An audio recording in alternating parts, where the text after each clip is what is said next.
that all hope is gone, and that, and that there's really nothing we can do about it. Yes, we can do many things about it. We can reverse the situation. I'm sure that when Russia went to attack Ukraine, they thought that if they didn't think it's going to take them it's going to take them this long to overcome and to overrun Ukraine. But see what is going on. So again, there is light at the end of the tunnel. The same Fulani people took over the government of Central African Republic, a while back. But right now, that's not the case, right? That situation was reversed. And I'm telling you that we have the will, we have the ability to reverse the situation. And we'll be going over some of the things that we can do as a people, collaboratively, to stop these people and to take what is ours back from them.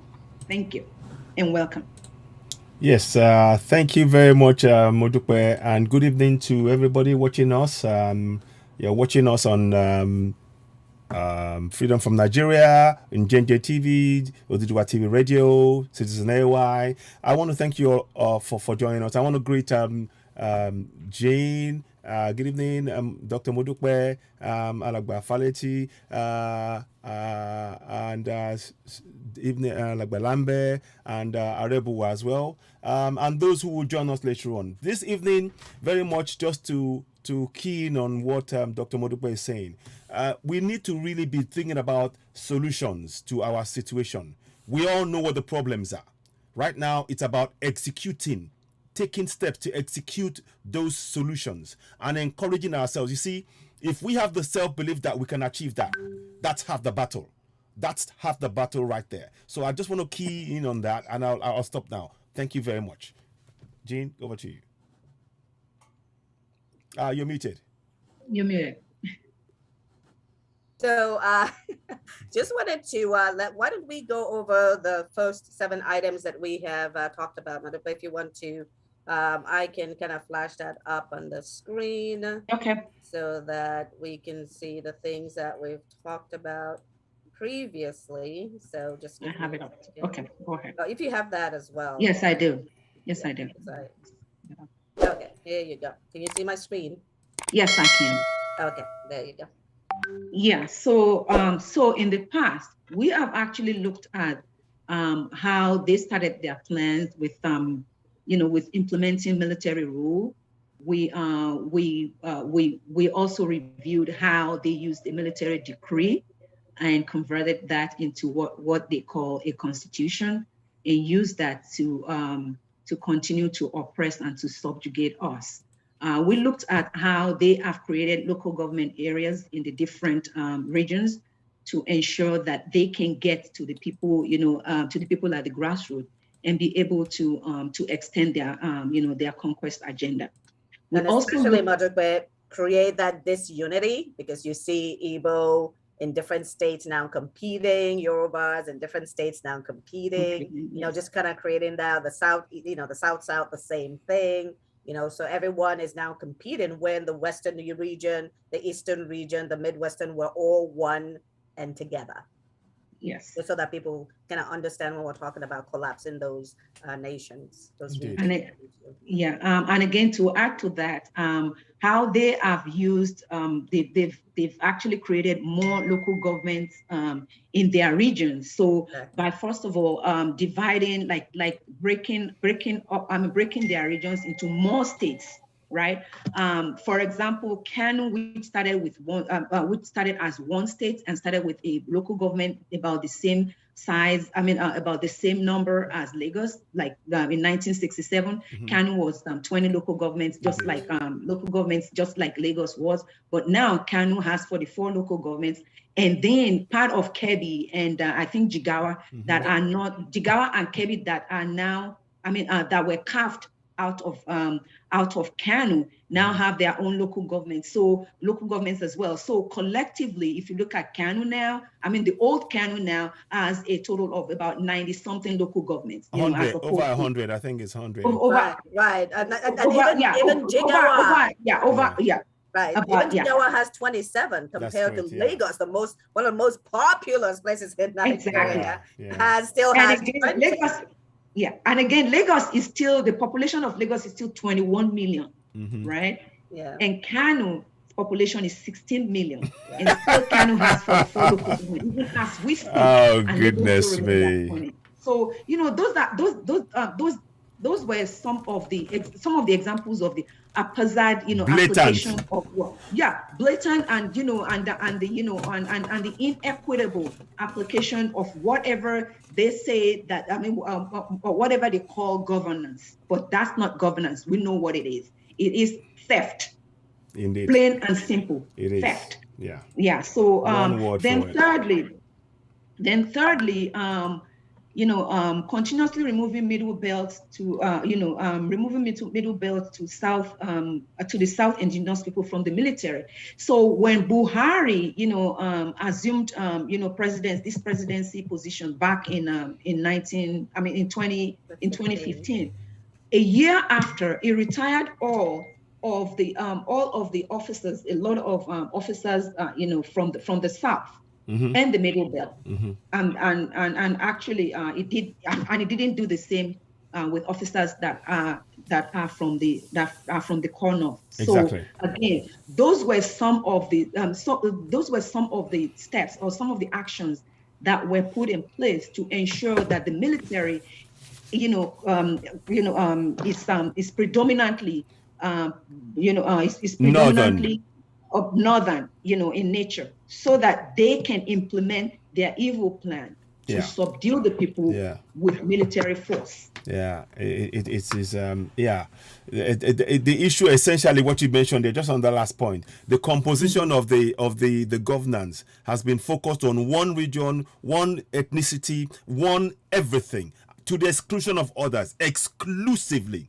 And that goes directly against a section within the Nigerian constitution. Whilst we are talking along, I'll bring that back, but carry on. Sorry, guess what? Yes. Go ahead. Can you move to the next slide, please? I think there's another important thing there where they have disarmed the indigenous people. That's it. And only the terrorists and the Fulani herdsmen are the ones that are carrying sophisticated weapons, even those that can bring down airplanes, as we have seen. Yeah. And very troubling, we have the addition of repentant Boko Haram, ISIS into the Nigerian armed forces and reintegrating them. They were never integrated. These are felons. Reintegrating them into the society. The last that we saw on April 2nd, Governor Zolum, 35,000 people. That is the terrorist cell building in Nigeria. There is Afghanistan. That is Afghanistan building in Nigeria. 35,000 are repentant. Why did we just go to the jails? Exactly. And just have everyone be repentant and release them? Only the Fulanis. Only the Fulanis and their friends can be repentant, while their victims are held in horrifying conditions. In IDP camps. I think Mr. Fality. Yes, go ahead, Mr. Fality. So, can we hear from you, Mr. Fality? Thank you, ma'am. As you are reading the retirement of military officers, it occurred to me some recent things that just came up yesterday, and I wanted to note that the reckless impunity with which the Fulani is actualizing its plan is a very disturbing wake-up call. Not only have they retired all military officers, which is the military arm of governance, not only have they provided, or rather, a constitutional amendment to take over local government. Right now, which is the political arm of government, the traditional arm of government. Now, worse still, they are now installing their emirs in Yoruba land. Yes. It had been a rumor up until now, but I don't know if some of us happening. got the. It's happening. It is happening. They just installed an emir of Yoruba land as a member of the Council of Chiefs in Yoruba land. It's crazy. Very, very disturbing wake-up call. I thought I should throw that in. A lot of that is happening in the Middle Belt, has been happening in the Middle Belt, where they come in and they kill the traditional leaders. And then they bring in this foreign, let us be clear so people understand. These are foreign Fulanies. You know, and if I may talk just about that, these are foreign Fulanies that have been brought into Nigeria, and they're being called Nigerian citizens under RUGA. Okay, Bala Mohammed, Governor RUGA. It's crazy. That's called it pasteurization, but it is given free citizenship to all Fulani, and a lot of them that Buhari himself has admitted that they cannot be trusted. Zulum himself said that these repentant terrorists cannot be trusted because they're spies.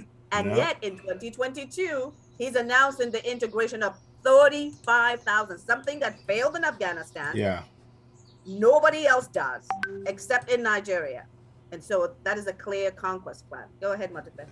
Yeah, so if I may just add to what Mr. Faleti said, the point that he brought up about the, getting, infiltrating our traditional system and, by adding an emir or whatever, or one of theirs. See, the thing is, we saw that coming, right?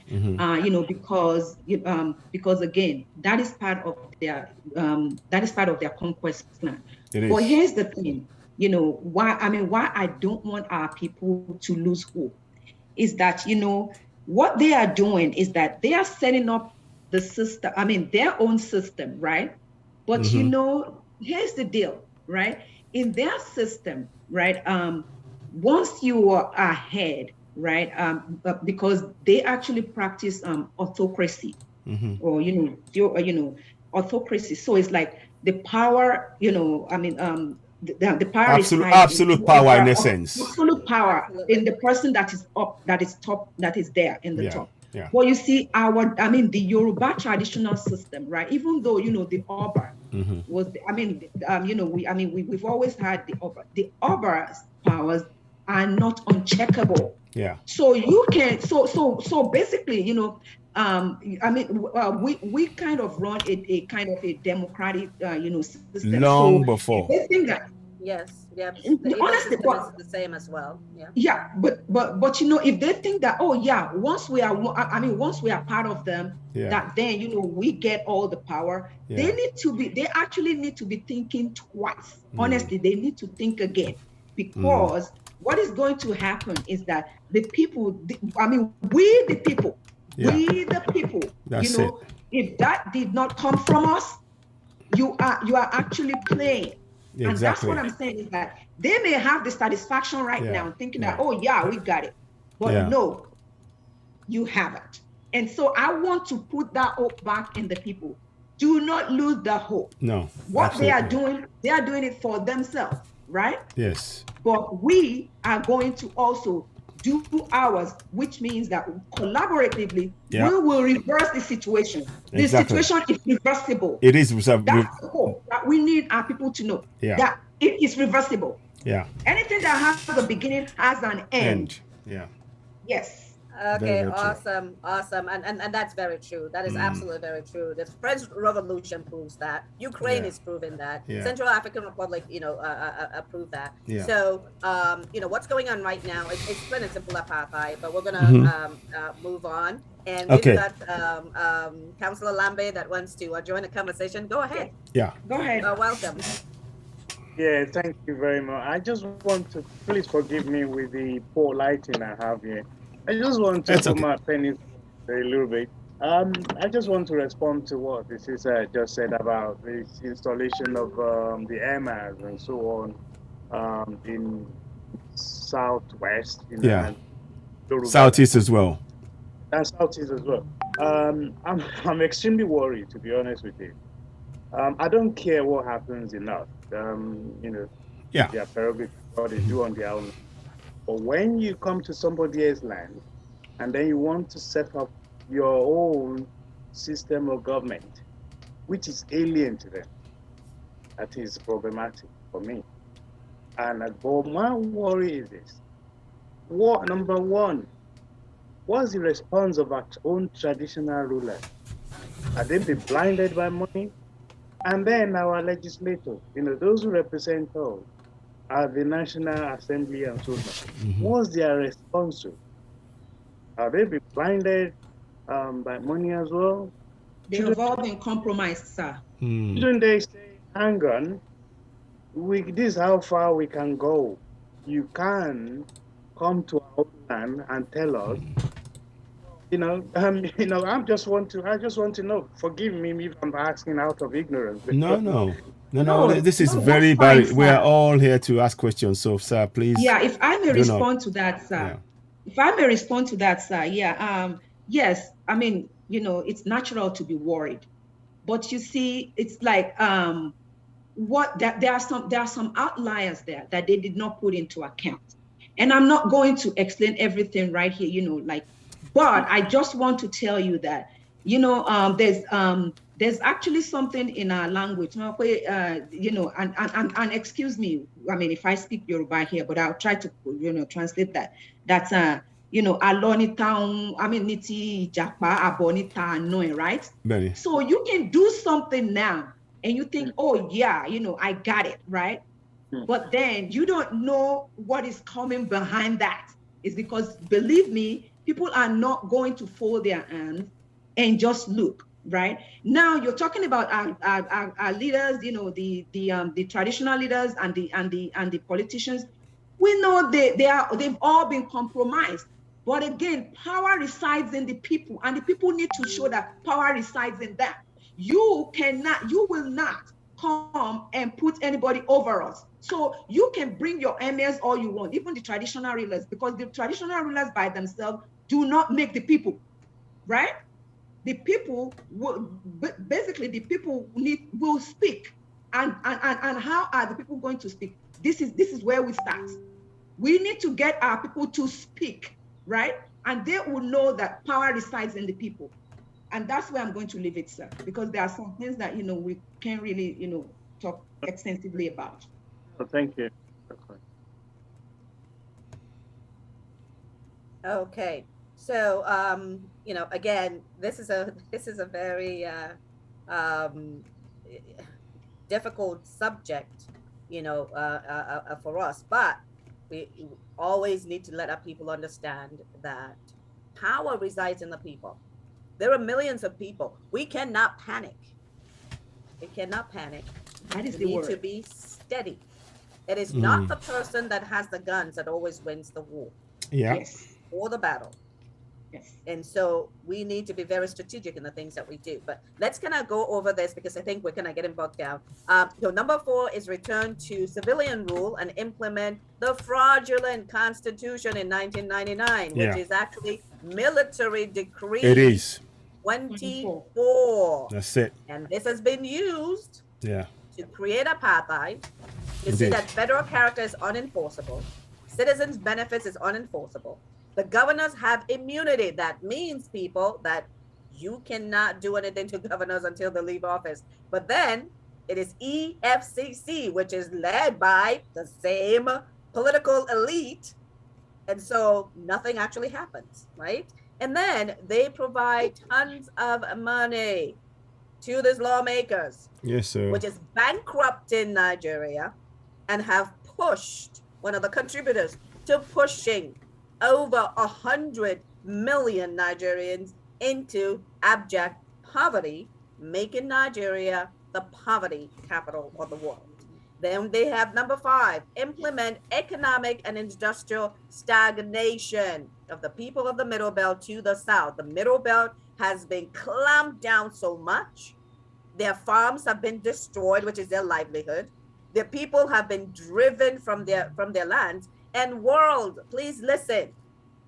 The places that we're talking about that this conflict is going on, it's not in the far north. No. It is in the places where you find the indigenous Nigerians that have not been quote unquote conquered, because Exactly. they consider the far north, the Hausas who are indigenous to Nigeria, to be conquered already.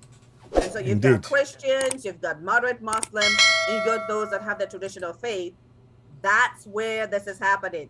Not in northern Kaduna, but in southern Kaduna. Okay, so let's just be clear where that is happening. So the economic and industrial stagnation is driven by how money is being distributed. In that constitution, most of the money coming from the assets that belong to the middle belt to the south goes to the far north, which is controlled by the Fulani. Yeah. Okay. Can I just add to that? Just before we leave that point, right?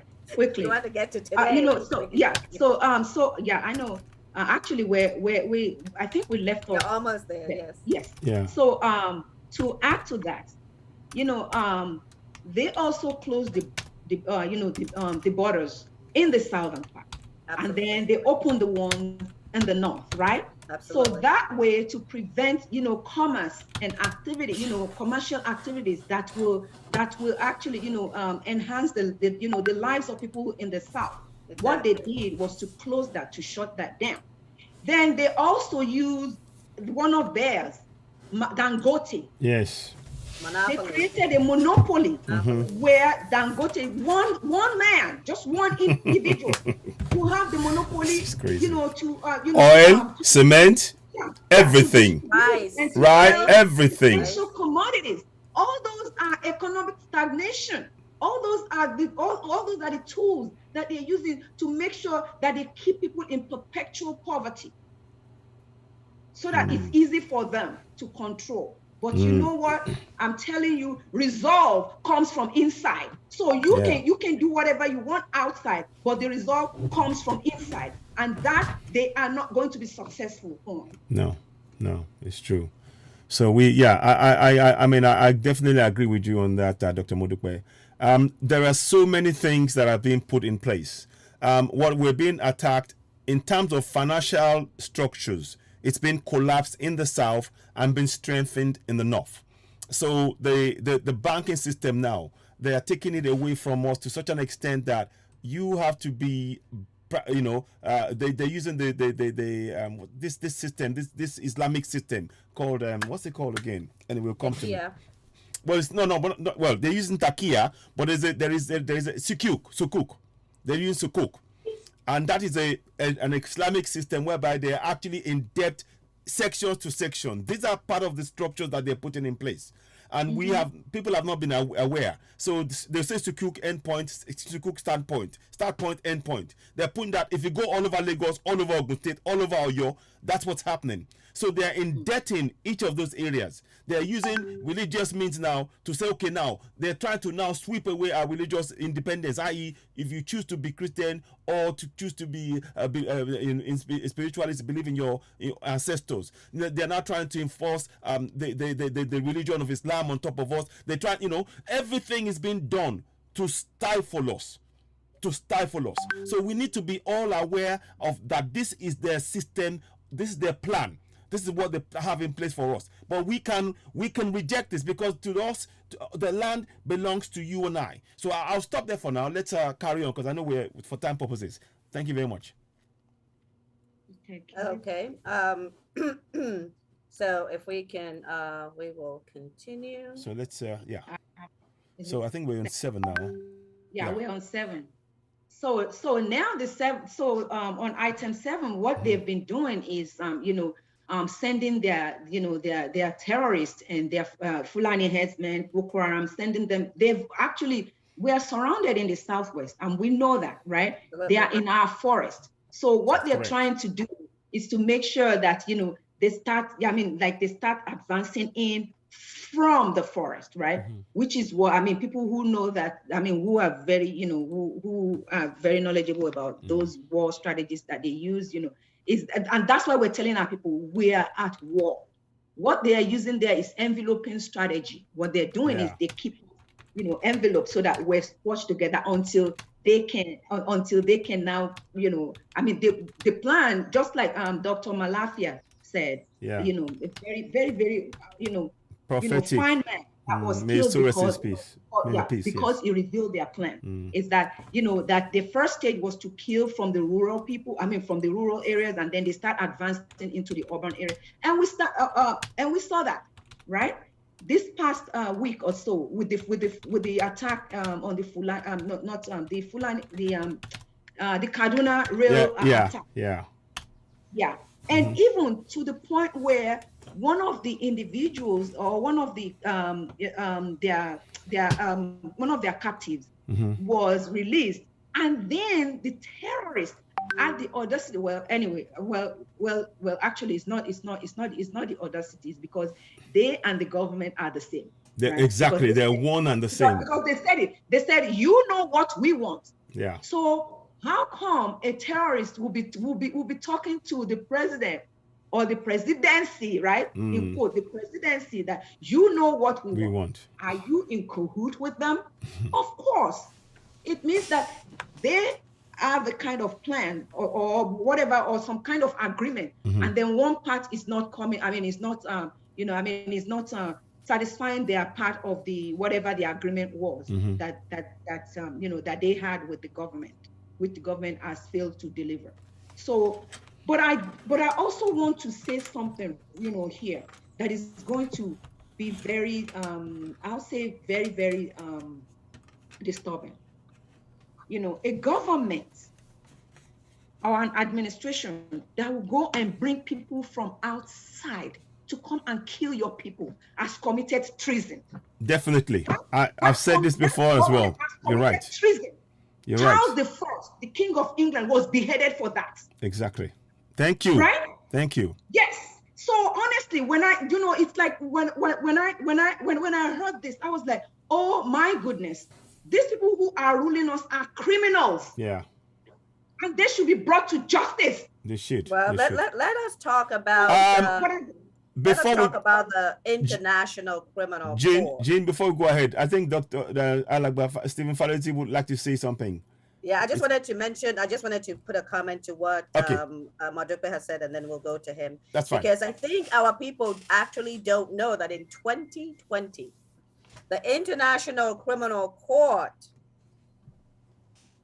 issued their report that said clearly that the Nigerian armed forces have committed crimes against humanity that rises to the level of war crimes. So what we see in Ukraine now, what they're documenting now, the International Criminal Court has already documented in Nigeria. Exactly. And they issued the report that there's reasonable basis and that additional work needed to be done.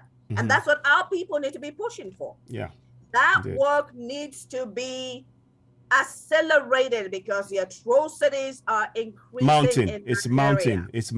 Okay, the war crimes have been identified by the International Criminal Court, documented, and they're calling for additional investigation, which I have not seen anything happen. So our people have a responsibility. When we talk about the things that we need to do, our people have a responsibility to push to make that happen. Yeah. So Stephen, go ahead. I just wanted to put that out there so the people know we're not just saying this. Yeah.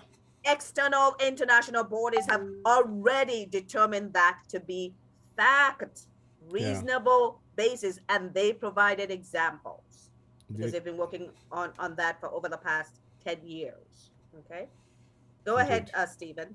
Thank you, ma'am.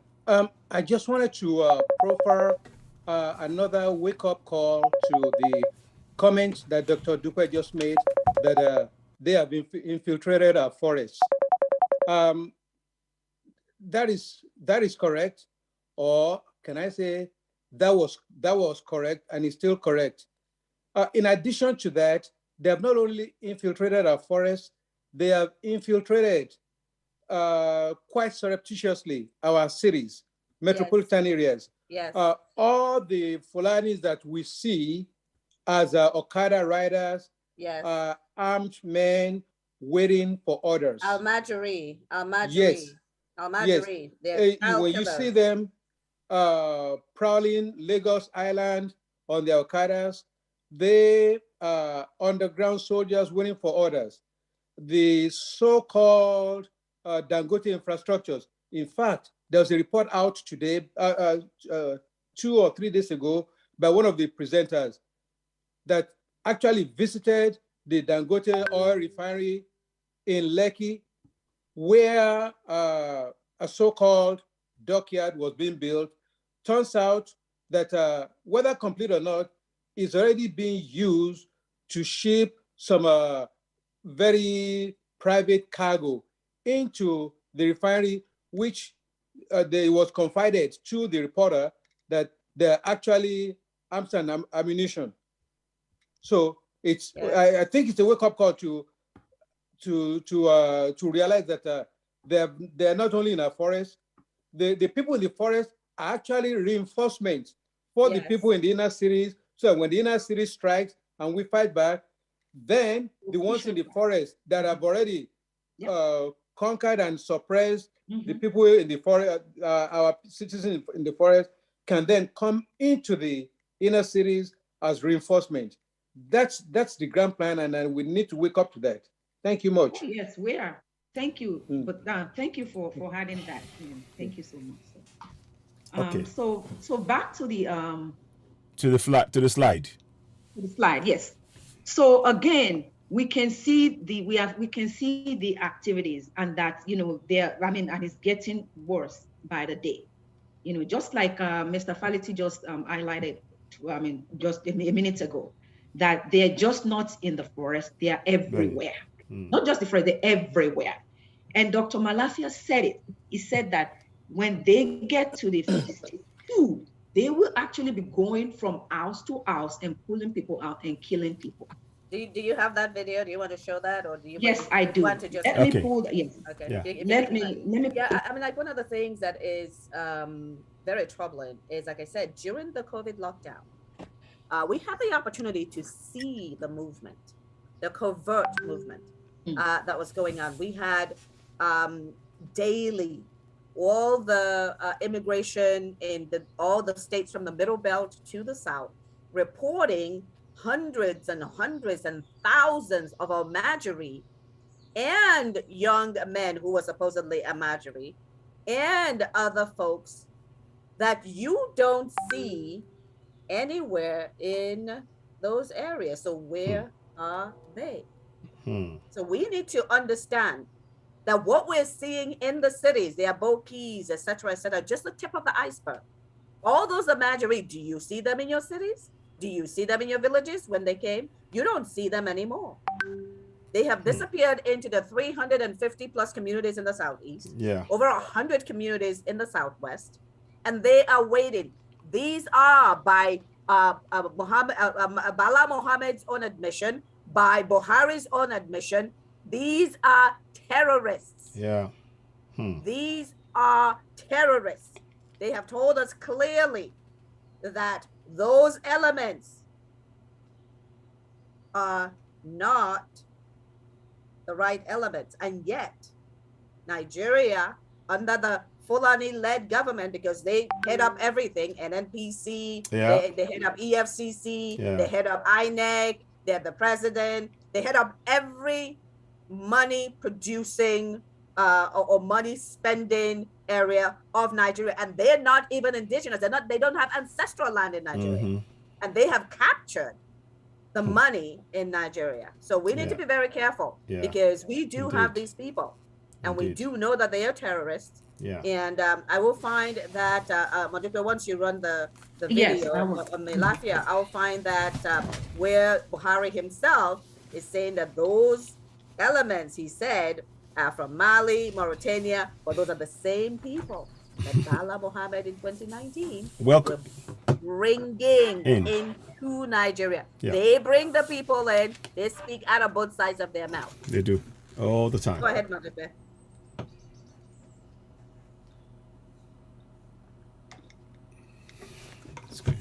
Go ahead. Give me a second.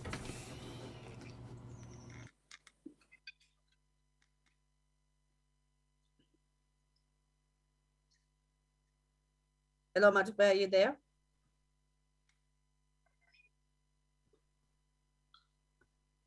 Hello, Maduka, are you there? You are muted and we're not seeing the video. So let me go ahead and share my screen to show some of the things that we're talking about so that people can understand. And Sunny, we'll give you an opportunity to join the conversation in a minute, and you can join the conversation at any time. We appreciate you coming. This is some of the headlines. Borno governor, 35,000 Boko Haram members, families have surrendered. Ha! Isn't that amazing? This is the same man that in 2018 said that they cannot be, in 2021, end of 2021 said that they cannot be trusted. Now he's telling us that they have surrendered and are repentant and will be reintegrated. Majiko, whenever you're ready, I'm just sharing these so that while you get the video ready. Unbelievable. Yeah, go ahead. For some reason, the video just stopped abruptly, so I'm fix that. So go ahead. I will let you know when I'm ready. Okay, then. What I'm working on now is trying to get the there we go. This next one here is very telling because I'm sure everybody by now remembers the video that we shared of Bala Mohammed saying that all Fulani across Africa, of course, citizens of Nigeria. You can tell them apart. And he says, do you mean, this is asking him, do you mean you're going to use Nigeria money for this foreign Fulani? He was like, of course, we're doing it already. We're doing it already. We're giving them citizenship. We're giving them ranches. The government is putting in 80% and the states put in 20%. While the victims of this terrorists are living in squalid conditions in IDP camps, forgotten by this Fulani government that put them there, their lands taken, their farms destroyed, their loved ones killed, tons of orphans, hundreds and thousands of orphans created by these people who have been brought into this country, taking the money from the indigenous Nigerians that own the assets and giving it to foreign Fulani on the RUGA. Is that even lawful? That they can wake up one day and say that all Fulani are Nigerians? What about all Yoruba across the land? Why are they not Nigerians? What about the Igbos? Where are the farms that have been given to the Yorubas, the Igbos, the Ijos, the Igalas, the Irobos, the Birams? Where is their 80% federal, 20% state? Where is it?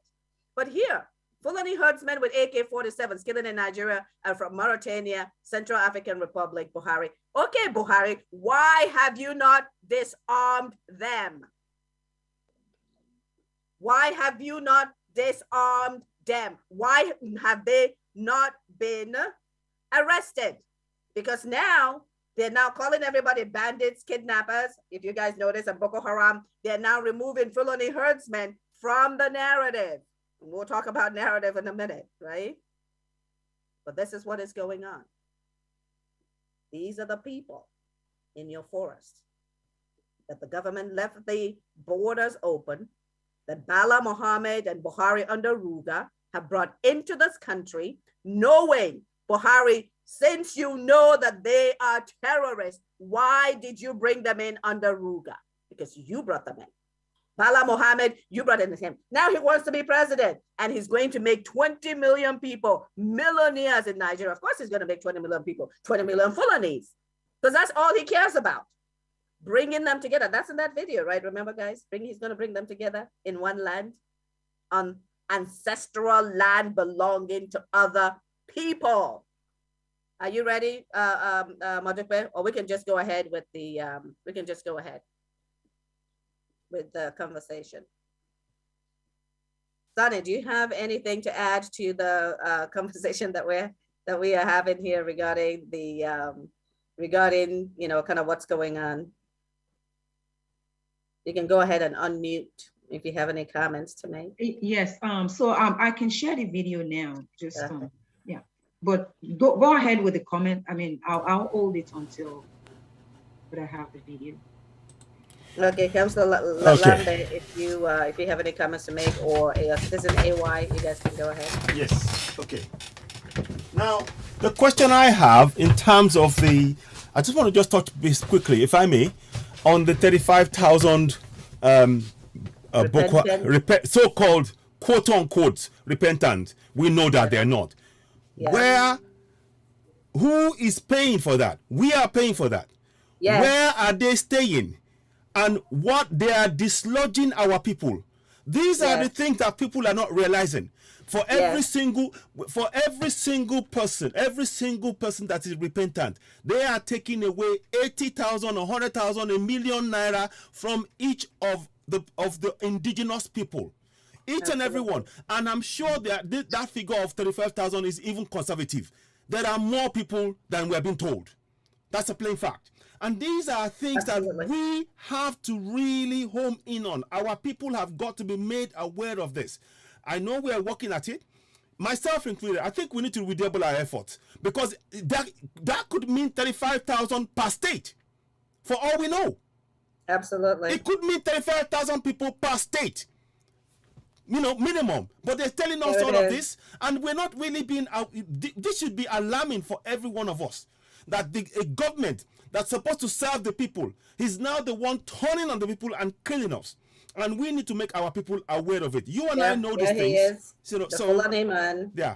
So, but anyway, let's carry on. So, yeah, the picture is frozen somewhat. Are you?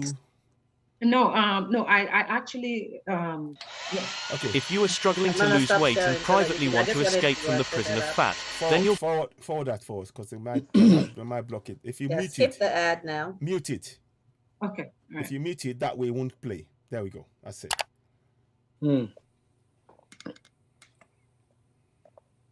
the truth. And let me make some revelations, because some of us also have our own intelligence networks. Okay. Have met with some of the bandits.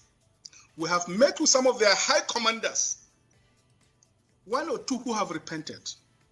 They have sat down with us, not once, not twice. They told us that one of the northern governors is the commander of Boko Haram in Nigeria. We know who that is. Boko Haram and the bandits are one and the same thing. Yeah. They have a sophisticated network.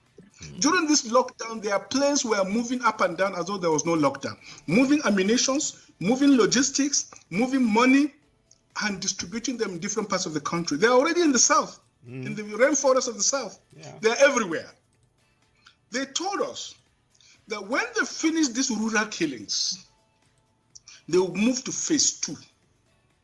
The phase 2 is they will go into the urban cities, going from house to house, killing prominent people.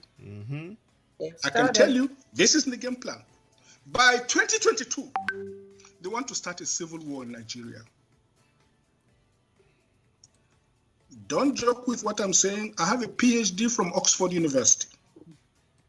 I'm a central banker. We don't talk nonsense. So don't joke with what I'm telling you. I have this from the highest possible authority, higher authorities of some of the commanders of the killers and Boko Haram. You said northern governors, past or present, Dr. Badaya? Present. No, current. Current. We could tell you that for no, nothing. They said one of them is the commander of Boko Haram in Nigeria. One of them. And they are not looking for money. They have more than enough money. In fact, he told me they just came back from... Well... Okay, I'm going to share... They're not looking for money. So what are they looking for? You know what? Land. They're looking for land. They want to speak about your land. This is Zulum in 2021. Yeah. End up as spies for the insurgents. And now in 2022, they, in just a few months, they are now 100% sincere. Really? This is Zulum versus Zulum. The Zulum of the spies or the Zulum of the 100%. Is this Takia? It is what Takia. Is going on here, it is people? Takia. This is 2021. Yeah. And in 2022, he's letting in 35,000. We're just sharing information. Yeah. These are facts. We put it together for the folks. Stephen, go ahead, please. Thank you, ma'am. I wanted to buttress Dr. Dupe's earlier comment that Could you go on video, please, because we're live streaming? Oh, I'm sorry. Yeah. I thought I was. Okay, no problem. Oh, okay.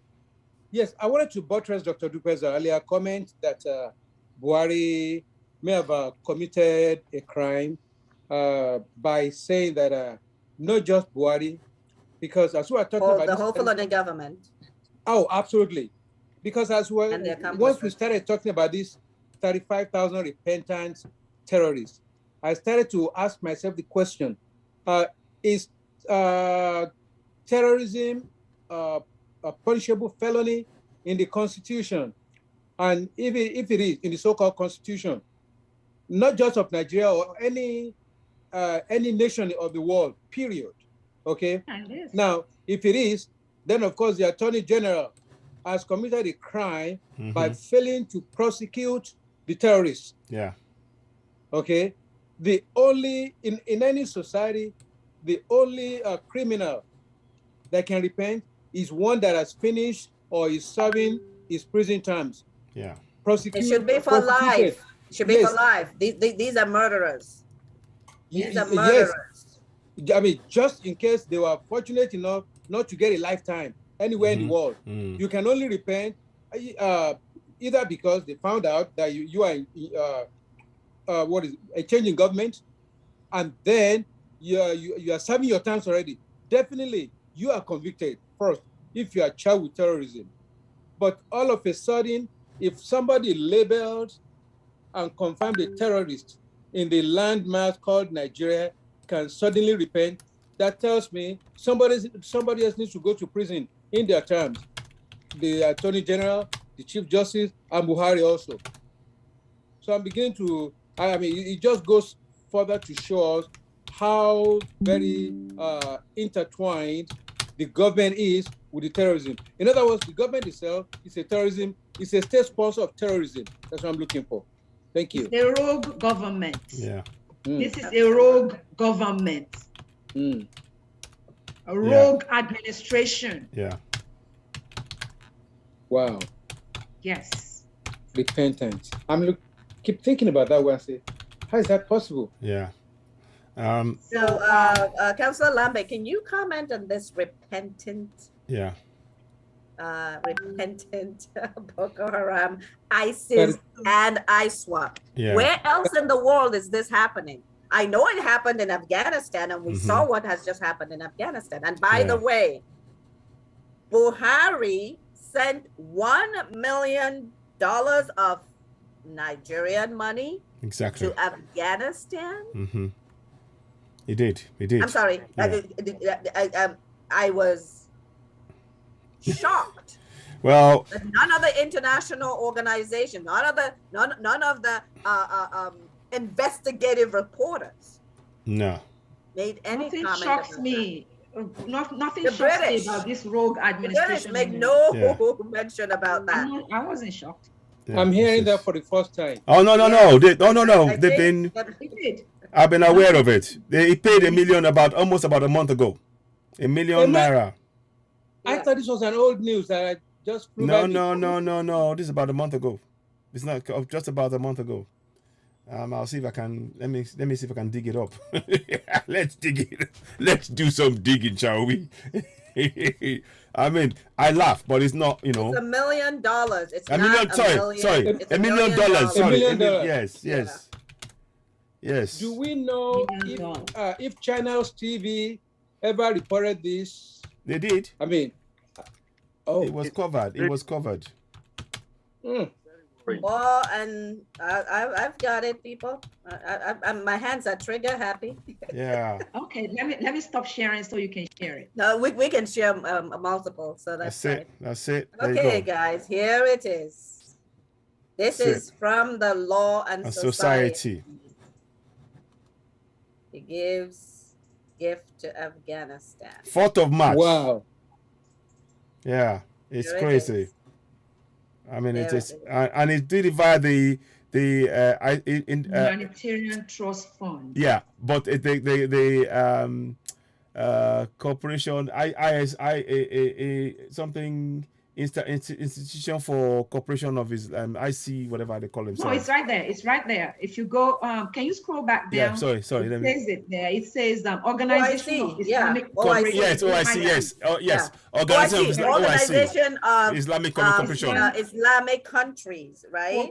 No, it's cooperation. They say cooperation. They changed it after exactly. After the people threw up a fit. Yes. But this is it's actually called Organization of Islamic Countries. Exactly. And we heard previously about the fact that they have certain goals of Islamization, and Nigeria should never be part of this because we're a secular country. Exactly. It's not just those that practice Islam, and especially Sharia Islam. That's exactly. After all, Buhari is Mr. Sharia, right? Yeah. He's Mr. Afghanistan. That's what he lives and breathes. And Modibo, I think you had the quotes that had been ascribed to him, the quotes that he has made over time, right, on that. Yeah, but I think we need to kind of keep going so that we can.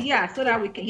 Actually, when we still have time, we can go back to that because I want us to start touching on some of the things that we can do collaboratively. Right. So let's go ahead and finish. Go through the rest of it quickly, and then we can start talking about the things. Solutions. There's so much that can be done, and this is where we're going to be inviting groups and organizations to be part of the solution. Yes, absolutely. Yeah. Okay. So we talked about the seventh item. Item 8 is about the narratives, and I believe Jean touched on that at the beginning of the program. Yeah. Where she said, she actually asked like 2 or 3 questions. She said, well, during with the recent Kaduna attack, where were the farmers? Where were the herders? Right? She said, well, where are the farms? Yeah. Exactly. If it's the other farmer clash or conflict, the narrative that they've been pushing all along. Yeah. So on the rail track, where the farmers and the herders on the rail track, right? The farmers were inside. They thought that we have moved the farms inside the carriages. But nobody has asked the question, how did they know those officials that would be on that train? There is cooperation between the government and this terrorist. Again, the government sees all the communication in the SIM. Yeah. We've seen where they have satellites showing exactly where these people are, and yet not one sortie, not one attack, not one visitation. Come on. Erufai can find the terrorists. Sheikh Gami can find the terrorists. Zulum can find the terrorists. All of them, Bello can find the terrorists. But the Nigerian government, the Nigerian armed forces, A, cannot find their hideout. B, don't know when they're ready to attack, even though America has given them the information, and we can show you that because America flashed up in 2020 that they are sharing intelligence, and yet the Nigerian armed forces is never to be seen except to disarm people or shoot at the victims. Exactly. Right? So this is where's the farm here? I'm gonna go ahead and also pull up the airport, Kaduna Airport. Yeah. Maybe the farms are in the plains in that instance. Possibly. Okay. So, but go ahead. I'm going to pull that up. You guys can go ahead and talk about that because this whole murder farmer conflict that the world is hanging upon senselessly. It's unbelievable that's even a thing. I think if I may interject, if I may come in here, one of the things I think we should really be very, very, very clear about is that there is an agenda that has been pushed and supported by those who are supporting the Fulani aggression against the indigenous people, and we have to be very, very clear. So what they do is they pose really, I wonder why is it that it's just that they're having problems. You see, they are, and it suits that narrative that they say, they start talking about Africans being primitive somewhat. So their base instinct is to react and not to, so it's all part of that. But the way they sell it to us is to make us believe, oh, you know what? Oh, yeah, we really are concerned. But when you go and dig behind who is supplying the weapons to those herders, who is supplying the government, the Fulani government, they have a video on that. Then you now begin to see that this is actually an orchestrated plan. It's all about optics. So let's see the video. It's all about optics. Let's think about this, really. Let's think about this, right? How is it possible? How is it possible that these people just move with alacrity, right? They move with a lot of alacrity. They know impunity. When they know when the guards are going to be sleeping. Yeah. Remember the attack on the military base, right? Mm-hmm. But where's the farm? And am I missing something? These are non-land owners. Exactly. That are being excused while the landowners are being killed. They're being raped. They're being maimed. They're being terrorized. I want to just no compensation with no. I mean, come on. Come on, world. Do you really? They don't really care. Really want any reasonable person to believe that this is herder-farmer conflict when the farmer owns the land? They don't really care. The farmer owns the land, but it's the farmer that is being penalized. Yeah. How is that? Where in the world does this happen? It is Fulani controlled Nigeria with their backers. Yes, they do have backers in the UK. We already know that, right? Yeah. Because those documents were released to show how the elections were rigged. Mm-hmm. We've seen Catriona, right? Mm-hmm. How she goes about, dictating the distribution of money that they find as to where it should be used in Nigeria. Yeah. I was stunned. That was just like, blatant United Kingdom, blatant. Yeah. Jean? Yeah. Go ahead. Please, can you repeat that statement you just made? I think I fell asleep a few months ago while all these news were coming up. Which one are you referring to? About how they were dictating last year, how the money that they found was going to be used in Nigeria. They were insisting on it. Yeah. Is that the one you're referring to? Oh my goodness. We have so much data. Because that's what we do. We gather data. So our people will understand what's going on and who's behind this. When has the UK, Catriona, come out and condemn and call for the disarming of these Fulani herds? Never. When has she come out to do it? Never. Once. Anybody show me anything that she put out? Never. Anything. Can I jump in real quick? Go ahead. They are not. Actually, they are campaigning for them. And I believe that Citizen AY sent, it was going to show like a clip last week. I have the clip. But I want us to show. Let's look at this. Listen to this a little bit. Yes, let's listen to this, and then we can actually look at that clip as well. Ta daure man wanda yake cikin daji ya ta'addanci ba Allah ubangiji ya tsine ma Allah dauki rayuwa ta a wurin nan. Bahilla ce saniya aka san shi da ita sai noma. Saniya ba ta haifa bindiga AK 47. Bahilla ce bai da makera da zai kera bindiga AK 47. Gwamnati ke turowa har muka samu. Mu kuma wallahi dalilin da ya sa billahi lazi shekara na 7 ina makarantar allo.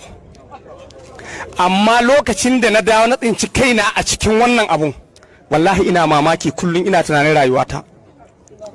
Saboda mahaifa na akalla a kasar dan banga da let me just interject there quickly, please. If I may just say, I've been getting some. I've just been getting some calls. Quickly, just some people have been asking why are we speaking in English, because on the platform Oduduwati Radio we tend to speak Yoruba. I want to just to just explain to you all that the program we do this once a week. It's a program where it's not only Yorubas are there. Yorubas middle belt, a middle belt, and of course Western Nigeria, Southeast, South. Everyone joins. Everyone is all joining. This is an alliance. So it's an alliance program where we're trying to bring awareness. So please do bear with us. That we want to, and this is all part of the organization that we need to do. We need to coordinate our activities in that way. Please, that does not mean that when we're going for petition as Yoruba Nation, that the alliance has anything to do with that. That is separate. Be very, very clear. Very separate. Each of the blocks must have, they are actually required to have their own. When they do the referendum, each block must vote in their block. Right? Because they're a nation. So each block must vote in the block. So getting all this information helps the collective. It helps the alliance. So each block needs to be making sure that their people are signing the petition, right? So that we can collectively have the numbers that we need. Okay. Well, so it's not, let me just make it clear again, it is not against what Ninas is doing for the total freedom struggle or for the plan that Ninas, which is the Nigerian Indigenous Nationalist Alliance for Self-Determination, that plan is the plan that we're all working towards. And so we must, go ahead and make sure that everyone is signing in the different blocks. Everybody needs to sign. People. That's very important so we can show our strength. Just to add to that, so that it's clear. So that for that reason, because we are different people, different regions, it is best that we speak on this program in English, because that's what we all understand. So please, I hope that to all our audience, we are not taking you for granted in any way, shape, or form.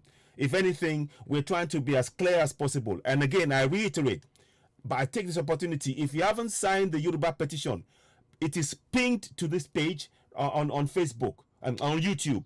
Go ahead and sign that. I urge you that do your bit, because that is quite separate from, again, very much like Nina, like Jean said, from what Ninas is doing. It is something that we must do in-house. So I reiterate that, and there is nothing wrong in us going ahead and organizing that and building that referendum, because that's the base that we need. But Ninas is, at some point, we will all have to work together. We will all have to work together, and I hope we all allow that and understand that.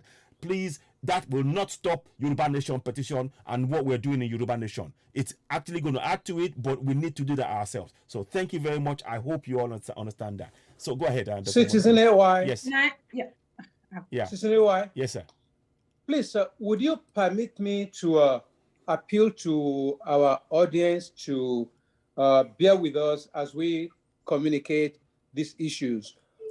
We are not preaching to the choir on these issues, but we are trying to reach out to the global community on the atrocities going on in Nigeria. As Yoruba citizens, we already know what we're going through, and therefore we're not preaching to the choir. And therefore, we must speak in a language that the global community that can reason and sympathize with us understand. And that is a very important reason to speak in English, and we'll have ample opportunities elsewhere to speak in Yoruba if and when we choose to communicate exclusively with Yoruba citizens. Thank you very much. Thank you. I do want to also make mention that there are plans for that to happen, because I know we had one show where we had different, when we're talking about the Ahmadu Bello quote, and we translated that into Yoruba. That's it. And into Igbo as well. We didn't have Dr. Kiari to do the Hausa piece of it, or Donald to do some of the South. So we are going to have some videos that we're going to be putting together that would be focusing on that. And we're also going to be translating some of these videos into, as you have seen, the one that in Hausa that Amadou put up, that's been translated into English, so that everyone that doesn't understand Hausa, we see that. We're also going to be using Pidgin a lot, so that that can happen. So this is all things that, this little band of merry men will be doing and already started. So I'm going to thank Citizen AY, because you did translate the Ahmadu Bello quote into Yoruba. Yes. And that is making the rounds. Yes, indeed. So we will continue to do more as well. We need other languages, especially Pidgin. To be we will do that. And this is part of what all of us need to be doing. We'll talk about that, but this is important. Translating all this information into the various languages so that the indigents will understand. Because, as Danjuma says, we must resist. We have to. We must rise up. We must resist this invasion and the destruction of the sovereignty of the indigenous people that are in the Union Nigeria, that has now been turned into a unitary Nigeria, which was never, ever meant to be. Okay. Thank you very much. If I may add, please, that you know, for those who, I mean, who said that we probably need to be speaking Yoruba, you know, and I believe, I mean, I don't want to, you know, beat that dead horse. It's already been addressed. But I just also want to say that yes, there are plans for us to, you know, like we had a program last week. Yes, gradually, so that you know, every time we have a version of this, we also have a Yoruba version of it, because we want to reach everybody and we don't want anybody to feel left out. Okay, and so we are not going to definitely I mean, we are together. You are part of us. We are part of you. So so after this, you know, I mean, we're making the plan so that as we are doing this program, you know, in English, we're also going to be doing the Yoruba version of it to reach our people. And then on the and Igbos likewise, and you know. Exactly. Right, absolutely. And, you know, in Hausa, Pidgin, you know, which in Hausa and Pidgin, you will capture everyone. Absolutely. Absolutely. And then it's a lot of work. I know. Yeah, absolutely. But you know, we can. So, you know, we can. It's a lot of work, but we can and we will. So then with regards to the petition, I mean the petitions, because we don't have one. We have like the Yoruba one, and then we have the Omnira Yoruba, and then we also have Nina's. We will touch on that when we start to talk about what we should do to reverse this situation, what we should do to address this, you know, this, you know, the oppression and the calamity. I call it calamity because it is, that has befallen us. But you know, all is, I mean, we're not going to fold our arms. We are not going to, you know, just resign. No. This is where, you know, this is the time we are going to raise up our voices, and we are going to raise it loudly and say, no more. We are not conquered people. We are not, and we can't be conquered. No, we're not going to allow that. Thank you so much. Thank you. Thank you. So okay, so now Carnion, let's go on. I hope that answers your concerns. That you sent. Yeah. Remember we talked about, you know, the Britons are, you know, like the British, you know, they like they're not telling their you know, the truth. The truth, yes. Well, they are not telling the truth because they too are in on it. That's correct. So but there's a video here that I want us to watch together that Citizen AY sent the other time. So let's watch that. Yeah. The video. Yeah, please. Good afternoon, Oga. Now you be exactly. The thank you. Yes. Oga landlord, me go need one room for this your house. So. Okay, sure you get work where you do. Yes, I be nurse. You know, go they owe me be that now. Now how much be your rent, safe? Not just 90,000 naira. Wait, this guy, where you come from, safe? Okay. I come from Akamata. Akamata, no talk him again. My spirit and Akamata people know they ever join. Okay, what's happen now? Come over my compound. Now so baba thing that people sabi do for that Akamata. Come over here. Haba, Papa, waiting this innocent girl do you now? Now people like you, they spoil Nigeria, Papa. I think you don't see him now.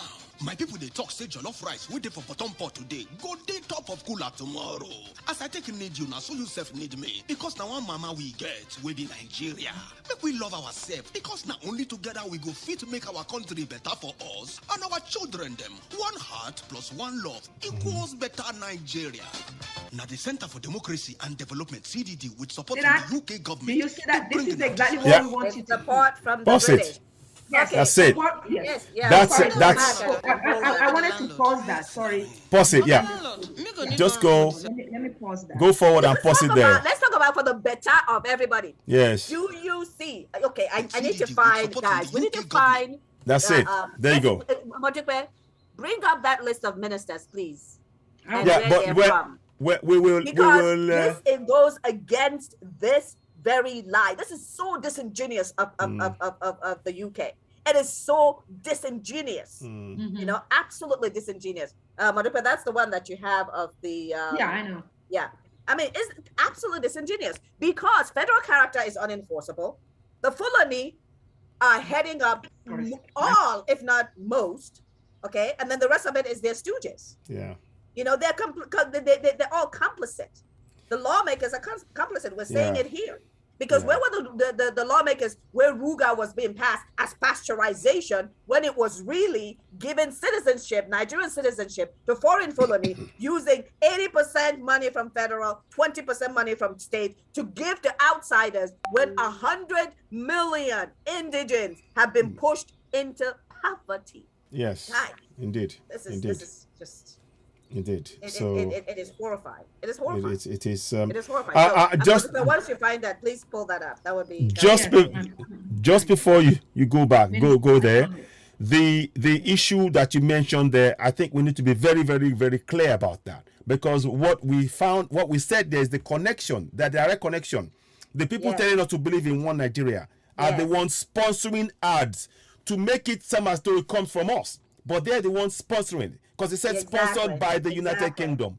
And it's important that we understand that as a group of people. Absolutely. See, so it says that. Again, Catriona has not condemned. No, she's acted as if everything is going along okay. No, exactly. So that's a point. Okay, so we need to get the hashtag to trend. Hashtag, where is the farm? That's it. Where is the farm? Exactly. Because we have to debunk that beyond any farmer clash. Any farmer clash. Yes, it's all a ruse. And also, what about where are the dead herders? Exactly. Where are they? Where are the hundreds of thousands of dead herders? Yeah. I mean, it's crazy. Exactly. Yes, let's take a look at this, because this really tells our people. The United Kingdom, BBC, pay attention. Okay. Yes. Minister of Finance, Kaduna State. Yeah. Minister of Environment, Kaduna State. Minister of Agriculture, Kano State. Yes. Defense, Kano State. Yeah. Aviation, Katsina State. Yeah. Justice, Kebbi State. It is. Minister of State, Kogi State. Minister of Information. Excuse me. I know you. Take it easy. I know you're gonna lose your voice. Calm down. Calm down. I just had a little bit of a bubble here. I know. I understand. Because you guys can see all these places where money. Yeah. Minister of State, Foreign Affairs, Niger State. Yeah. Minister of State, Science and Technology. Yeah. Nasarawa State. It's crazy. Now, when you come to the interior, it's Osun. Yeah. Youth and Sports Center is Oyo. Yeah. Police. The ones that are non Police. Sokoto, exactly. Taraba. And you know, Taraba is where T.Y. Danjuma. Yes. It's a mini Nigeria. Exactly. Right? And they are ethnic cleansing is going on. Massively. Ethnic cleansing is going on in southern Kaduna. Nothing is happening in northern Kaduna. Yeah. Right? Southern Kaduna is where the Christians and other indigents live. Right? It's so this is a Minister of Power, Taraba. It's crazy. It's sorry, crazy. Go ahead. Minister of Petroleum. So he's in charge of Buhari is in charge of. He's the president. He's in charge of immigration, right? Isn't he in charge of immigration? He's in charge of petroleum. He now wants to be in charge of the local government. Everything is being consolidated under the Fulani, so that the apartheid, which is, guys, for those that don't know, is when it the Boers really had the noose around the neck of those in South Africa. Yeah. This is the Fulani who are migrants to Nigeria, having the noose around the neck of the indigents. Okay, and taking all the money away under the federation accounts, where the criteria that they're using is land size, which favors the north. It's crazy. It is local government areas, which has been skewed to favor the north. Do you know what is actually population, which is very much controlled by the north? Do you know what is shocking about that? They're talking about the land, but who owns the land?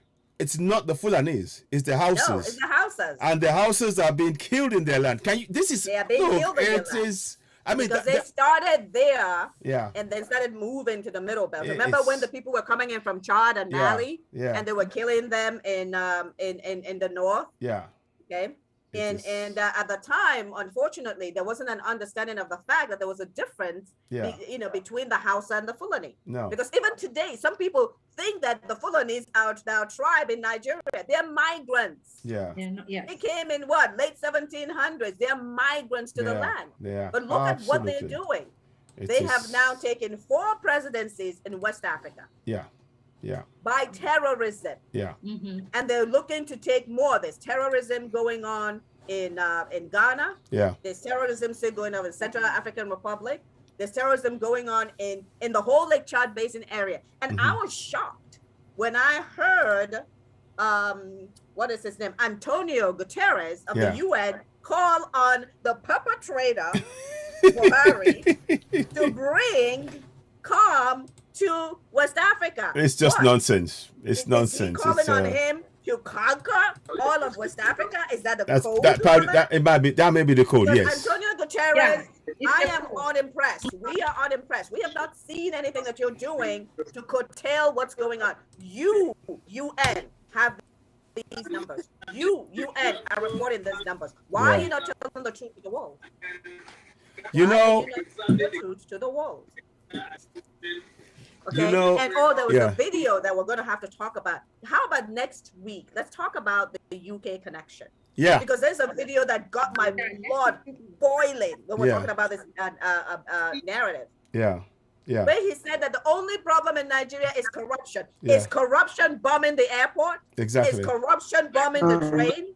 Is corruption attacking in a way? Yes. No. But we'll kind of get around. Yeah. So is corruption the ones that is going to the military bases and picking up specific people from specific areas? No. Is corruption RUGA that is bringing in these Fulani terrorists into Nigeria by the tens of thousands, in the hundreds of thousands that they have brought in? 35,000 at one go. Supposedly being reintegrated. When were they integrated? They just came in. They don't even speak the language. Exactly. Right? They don't even speak the language. But as Bala Mohammed, who shall never be president of Nigeria, mark my words today. Yeah. Yeah. Said, you can't tell any Fulani apart, and so they're Nigerians. Yes. Really? So again, here in Senegal, Macky Sall, like I said last time, Macky Sall needs to resign as the president of Senegal because he's a Nigerian. What's the next one? Go ahead. Exactly. Yes. Yeah. I mean, I just have here. I think it's scroll up so that we can talk about that. Here's Gambia. Mm-hmm. So this is Senegal. Then we have Gambia from the Gambia area, right? I'm sorry. So go ahead. Go ahead, Modupe. Isn't that from around Gambia that the Fulani? No, that's further down. Is that Guinea? Yeah, this is Guinea.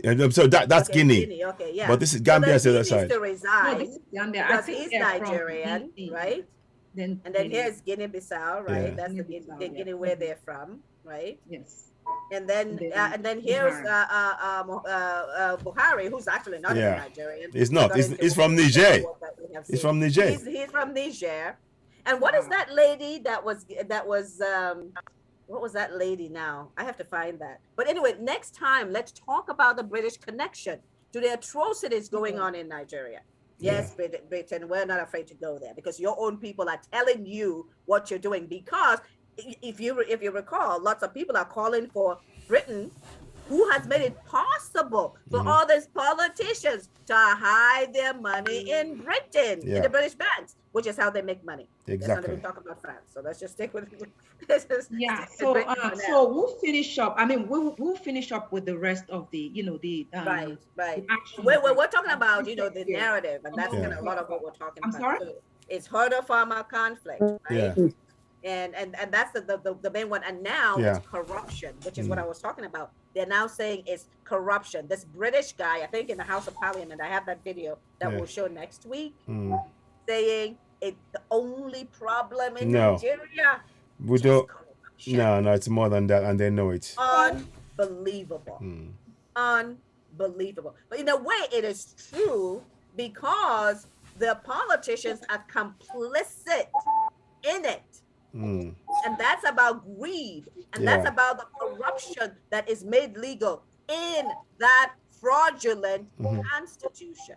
Yeah. Why haven't we seen CNN or BBC or Al Jazeera, yeah, English, yeah. Look into that constitution and validate or invalidate what we're saying. Why haven't they done that? Next week, I think the constitution is right there. Yeah. So we're going to invite them next week to come and defend the fact that they have not sent any investigative journalists to disprove or prove what we're talking about, because that's the job that they're there to do. The media is there to do that job. Okay, let's continue then.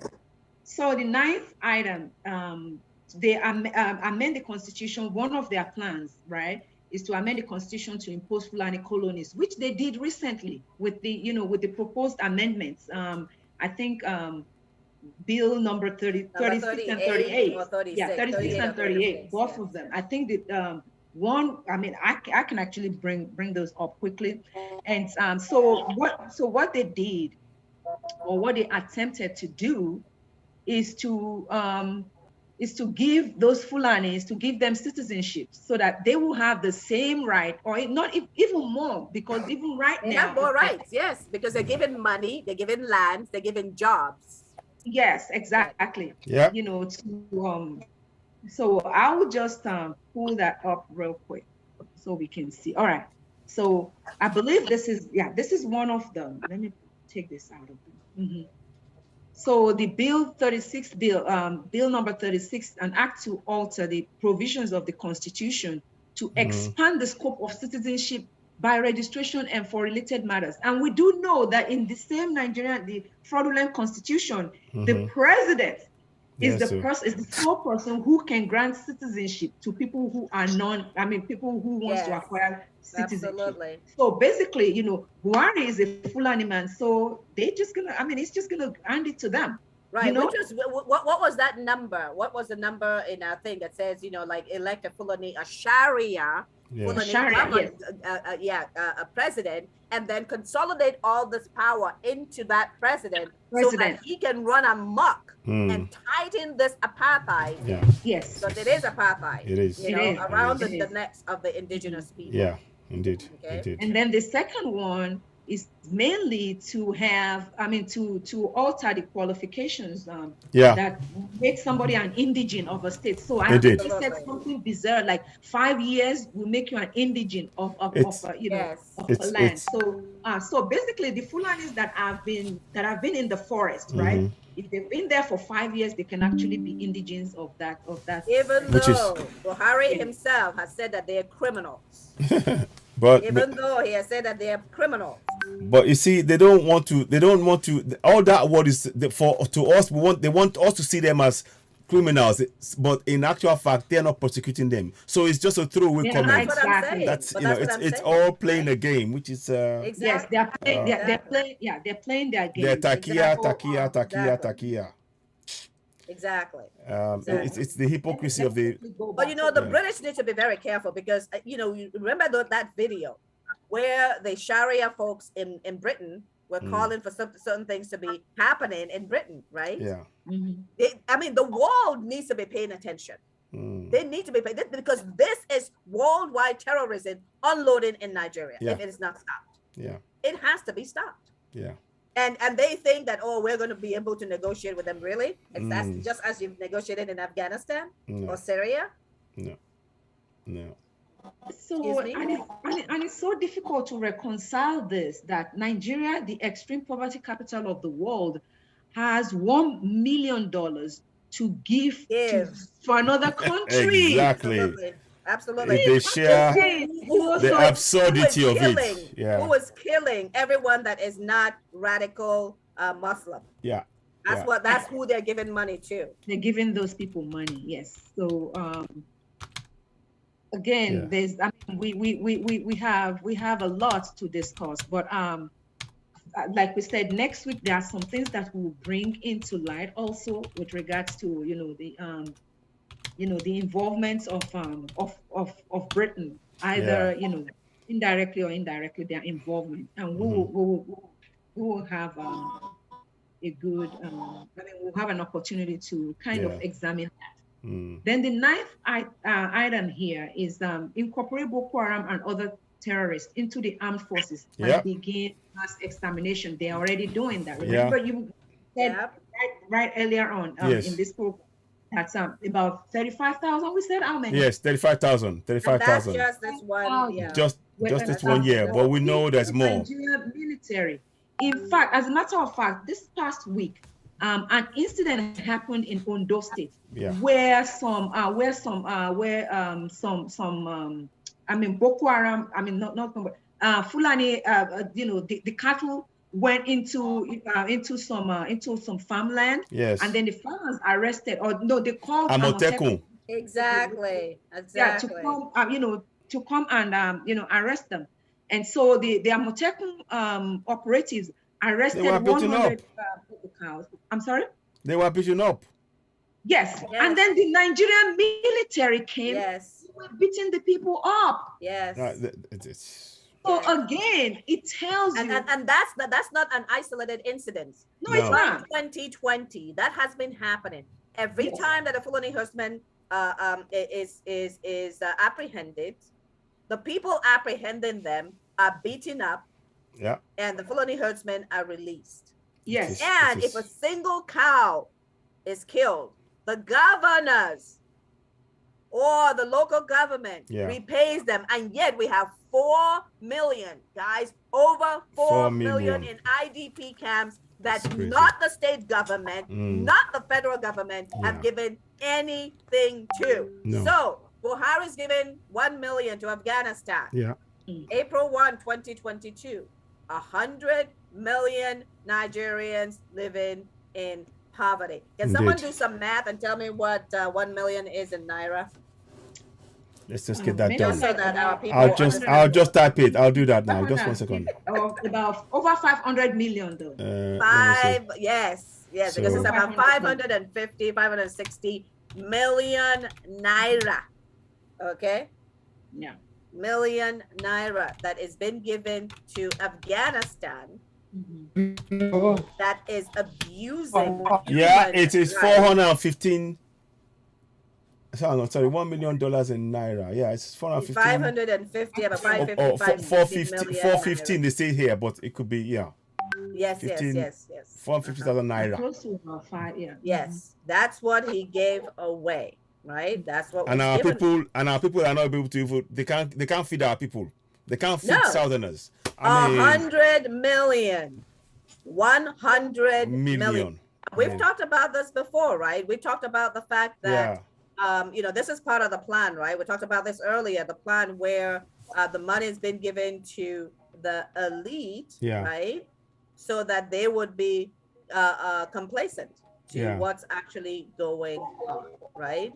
In Nigeria. And this, let's see, I've shown this before, Nigerian lawmakers are eating the country's wealth with insane allowances. And that has only increased. How is it possible that lawmakers are eating over 80%? It's crazy. Over 80%. How many lawmakers do we have in Nigeria compared to the rest? It's crazy.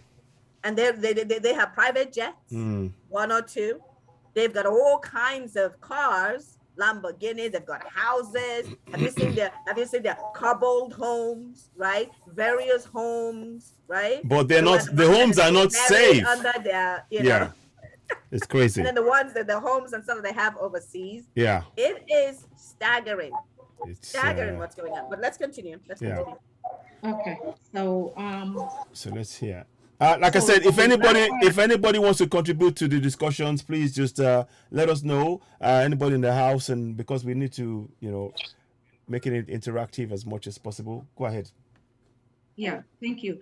So the last item, radical Islamization. Actually, I want to share something real quick, about this, so that we'll know. I have something that I want to share with regards to Mr. Buhari. Betty, can you please mute your line? Betty, can you please mute your line?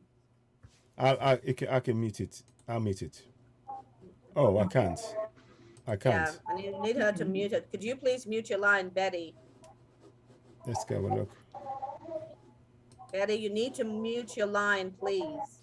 Ooh, let me see if I can mute them. Because I've tried muting it, it's not muted. Yeah, same here, same here. If not, we'll have to remove her because there's background noise coming in. Yeah. Hold on. Betty, please mute your line. Betty? Okay, good. That's fine. Thank you very much. Sorry about that. It's just that we're having the background and we're live streaming. All right. So speaking of Islamization, let's look at some quotes from Buhari himself, right? He said, I will continue to show openly and inside me the total commitment to the Sharia movement all over Nigeria. He said, why should Christians be concerned when Muslims cut off their limbs? After all, the limbs cut off are Muslim ones, right? And he said, you know, I'm going to go to this one. He said, I can die for the cause of Islam if necessary. We are prepared to fight another civil war. You see? This is the man who is the president of the country. Yes. Saying that he is prepared to fight a civil war to make sure that Islam, you know, is rooted in Nigeria. To Islamize the country. He said the declaration of state of emergency to fight Boko Haram in 3 northern states is a grave injustice against the North. How is the please help me understand how can we believe that this man will fight terrorism? How can we? I mean, we must be really, I don't know, we must be really gullible to think that this man is prepared to fight terrorism. When he's saying that, you know, when he was saying here that any attempt to, you know, to check Boko Haram, a terrorist group that have killed and displaced people, is injustice to the North. He said any attempt to check them is injustice to the North, which is crazy. He himself is part and parcel of Boko Haram. Yeah. No wonder people call him Boko Haram. Yes. He's part and parcel of them. So we can. Yeah. Go ahead. No. I think many of us who are here are very aware of these facts. Those of us who are doing this research, we are aware. What we are trying to do is to make sure that our communities, our local communities in the Middle Belt, in the Southwest, in the Southeast, are also aware at the grassroots. Because without the grassroots knowing this, they will keep believing the lie of one Nigeria. And that's the problem, because they've been given a false narrative about one Nigeria, whilst the reality has been the reverse, whereby they've been taking over the land, they've been killing us, they've been silencing our people, and our people to say, and they're telling people to pray. The same people who are instructing the killings, funding the killings, giving guns to the terrorists, welcoming terrorists into our country, are the same ones who are going to say, let us pray. And our people have been falling for that. And that's what we need to do. We've got to change that narrative and make them see these people for what they really are. When they say that they believe in the Fulanis and they are giving funds to the Fulani, let's believe them, because that's the only way we will rise up and stand together collectively as Middle Beltans, as Igbos, as Yorubas, as the whole of the South, to make sure that we dismantle this contraption called Nigeria, because it is a fraud. There is a lot of work for us all to do. I know that we can do it. We are capable. There is more of us than there is of them. There is literally more of us than there is of them. What they're trying to do is to make us psychologically believe that we don't have the numbers. And we need to break that down to our people. The messages of what we are saying here, the message here is that the same people who are telling you to pray for 3 days, a 3-day prayer session, they are the ones funding, giving guns to terrorists. They are the ones who are at the same time denying you access to your own resources in your land. They are the same ones who are closing the borders to you in the South. whilst they open the borders in the north. So we need our people. This message has got to go into our local communities. Exactly. And that is the focus of what we're doing every day here. So please let's all remember that. I'll stop there. And I just flashed up the Dangote thing because we're talking about, the British talking about war in Nigeria. These are government-driven monopolies started in 2016 after Buhari came into office. Again, you see how this all ties in, right? Yeah. You bring in the Fulani president, you consolidate more power into his hands. You take away, Benue cement in the middle belt, so they don't have that money coming from that. Dangote now takes the cement and raises up the prices, 10 times, tenfold? It's been sold cheaper outside Nigeria than inside of Nigeria. He's got rice, he's got sugar, he's got cement. Everything. It's a monopoly. It's a monopoly. And let's not forget the oil wells are mainly owned by Colonies. Yeah, they are. NNPC controlled by Fulani. Yeah. These are migrants to Nigeria. The indigenous are already living in apartheid. 100 million living in poverty. 100 million. And so I know that the folks that said, the politicians, let's give politics a chance to do what? No. To continue? No. This is what did they say when RUGA? How are these people? I'm sorry. Yeah. Did they miss that this is about giving citizenship and our money to the Fulani? Did they miss that? Yeah. They just read the part about pasteurization and they didn't go past that? Or is this the one where Amechi was talking about how the Chinese had the agreement in Chinese, so he couldn't read it? Why the heck did you not get it in English? Exactly. It's crazy. It's crazy. I mean, it's guys, crazy. I mean, the things that are going on in the world. We have lots of things stacked against us, but Majupe and Citizen AY and Stephen, you're all correct. Power belongs to the people. We have so much that we can do, people. And let's kind of dive into that now. Let's start talking about the things that people can do. There's so much that we can do. Russia just got kicked out of the UN. Nigeria, which was what we were calling for last year at UNGA, needs to be suspended from the United Nations. Come on. United Nations has documented. But I'm afraid, Jane. International Criminal Court has documented their atrocity. They need to be kicked out, and sanctions need to be. I mean, where are the sanctions? Jane, where are the sanctions? Jane, on that particular point, one of the things I think we need to be. I would like to say, as much as I agree with what you're saying here, that should be the right course of action. But we know, look, the three big names in the UN are US, UK, France. With those three, please do not hold out any hope of having. But our people need to apply the pressure. Yes, they will do. Our people need to apply the pressure and make it a global discussion. Okay. Can I? Okay, it's not only Ukraine. May I jump in real quick? Because they're in a different stratosphere of the world that should be brought. Our messaging needs to be on the front pages. Yeah. I actually agree with both of you, but I'm going to tell you where my midpoint is. Hold on.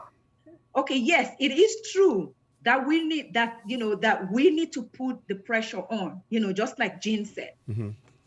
And just like AY said, yes, we need to be careful. Well, here's the deal. If we're going to have them put the pressure on, we need to specify the kind of pressure that we need for them to put on. Absolutely. Not the kind of sanctions that will affect the people, because the people are already sanctioned by this wicked government, right? People are already being sanctioned, right? So it's going to be them winning twice. So what we need to do is to take away their monies overseas. All of their ill-gotten assets. Freeze all their homes, their cars overseas, we need to their money from their wives, their children, their friends. Yes, right. We need to specify and everyone that works with them, not just the top people, all of them. Yes, governors, all of them, until they stand for the people. Freeze it all. Yeah. Yes, freeze it all. So you know what? We will and do not give them visas to go for. Let them go to the hospitals in Nigeria. Everybody else has to. Yeah. Well, Buhari is right now. You used to why haven't you built hospitals enough to treat yourself? Do you know how much money is given to the hospital in Aso Rock? Now they're talking. Yeah. Do you know how much money they put in the budget for Astor Rock Hospital? Can we do capacity to go overseas? Can we do? I think we need to do a video of the hospital that is in London that is going to any of them, and then do a video of the ones back home, sort of, and then put Buhari in the middle, and trying to get our people and send that. We need to do a small video like that, and make that go viral. Because I think trying to talk to see if you and I know that this is wrong, but when we explain to our people, they don't get it. But when we are put the actual visuals, it's all about optics. If we put the visuals, this is where Buhari is going, and this is where it left you. You need to take action. Yes. Because until our people have realized that they have the sense of thinking that they are powerless, and we are trying to make them no, you are powerful. You have power. So that is while we're at it, why don't we show the homes of the governors? This is why compared to where the regular Nigerian lives. And their cars. Why do the lawmakers in Nigeria have one of the highest, if not the highest, compensation package in the world, when 100 million people have been driven into poverty under their watch? I will say something. 100 million. You know, under their watch. Yeah. Okay. It will be nice when we do that video, also to include a video of Buhari standing at the podium of the United Nations last September, extolling the virtues of the development taking place in Nigeria, all the hospitals that they have built. Yes. Exactly. He said that at the UN. Clips of that should be included. Yes. Okay. Oh, yes. Please send me a clip of that, please, if you have it. Yes. I'll find it. Don't worry, I'll find it. I'll find it. Just last September. This is good. This is actually good because then it actually helps us to segue into what we should do, which is what we want to make sure that we start addressing during this. Today. So very, very good. Sanctions, and we need to specify the sanctions. These people, they need to start feeling the fire that they've put, they've actually set on the people in Nigeria. The kinds of what is it? The kinds of terror that they put the people, that they've actually they've imposed upon the people. The terror that they've unleashed on the people in Nigeria. They need to have a dose of their medicine. So sanctions, we need to, we'll do the homework. We need to start listing some of the specifics of what the sanctions will be against them. Because again, when we ask for sanctions, we don't want sanctions that will further make the situation worse for our people, because they're already not in good situations, and we know that, right? Sorry, go ahead. I just lost the train of thought. I'll come back to it. Go ahead. And again, folks, we have the ability to do it. Don't let us feel powerless. We have the ability to do it. And so we will be taking, some of the initiatives. We'll put together those videos. We'll address the state of healthcare in Nigeria. The state of state of decadence. Lack of maintenance, right? The state of our roads, lack of power, lack of pipe bomb. There's no, I can't even tell you if homes in Nigeria have pipe bomb water. They don't. In many homes they don't. Now we need, these are some of the things that we need to start, and then we're now going to say this is what we need to do to sanction these people, because hold on, they get on the plane to go to Europe to get health care. Meanwhile, they messed up the health care for the people in Nigeria. So they need to be sanctioned. No health care for you. Right. Let me add something that many of our people are not aware of. There are many small communities, expat communities, all over Africa in many states. Guess what? They don't have water problems. They don't have electricity problems. They don't have all of those communities. They are built and designed to be self-contained, to exclude the people from the benefits that those experts are getting. And that many of our people are not aware of this. So I think we need to start talking about those oil companies, those businesses that are sending in. They're bringing in experts, living a good life at our expense. And this is something that has got to go into our communities. These are things that our people are not aware of, because it is our money that is being used to fund these people. I just wanted to just state that. Thank you. I'll let my elder speak. I wanted to piggyback on what you just said. You don't even have to go to expert. The federal government, like I said earlier on, is building a refinery in Lekki. Yeah. Okay. Where is it getting the power in Lagos? There you go. To power the refinery that is being built, and you can't get any power to the common man in Lagos. And this is the real problem. Our people need to wake up. These are questions to be answered. Yeah. Very, very. I mean, that's a very valid point you just raised there, because that refinery will be powered by something, and that means if it takes the power away from the people of Lagos, to run it, the people will be in darkness and they'll be saying, "Oh, nothing." And they'll run the resources. They said 80% of the oil revenue has been stolen. 80%. We cannot go on like this. We need to explain in clear terms to our people what that means. Yeah. Good evening. Good evening, Queen B. Excuse me. Yes, go ahead. I heard it's not the government. I heard it's for Dangote, the refinery. Yeah, but the government. Let me pull this up again. Let me share this again. The government put in there. It's Queen B. Let's see. Here is Dangote. Let's clarify who he is. Yeah, exactly. Government monopolies. Exactly. Dangote is getting rich. To you're getting poorer. Yeah.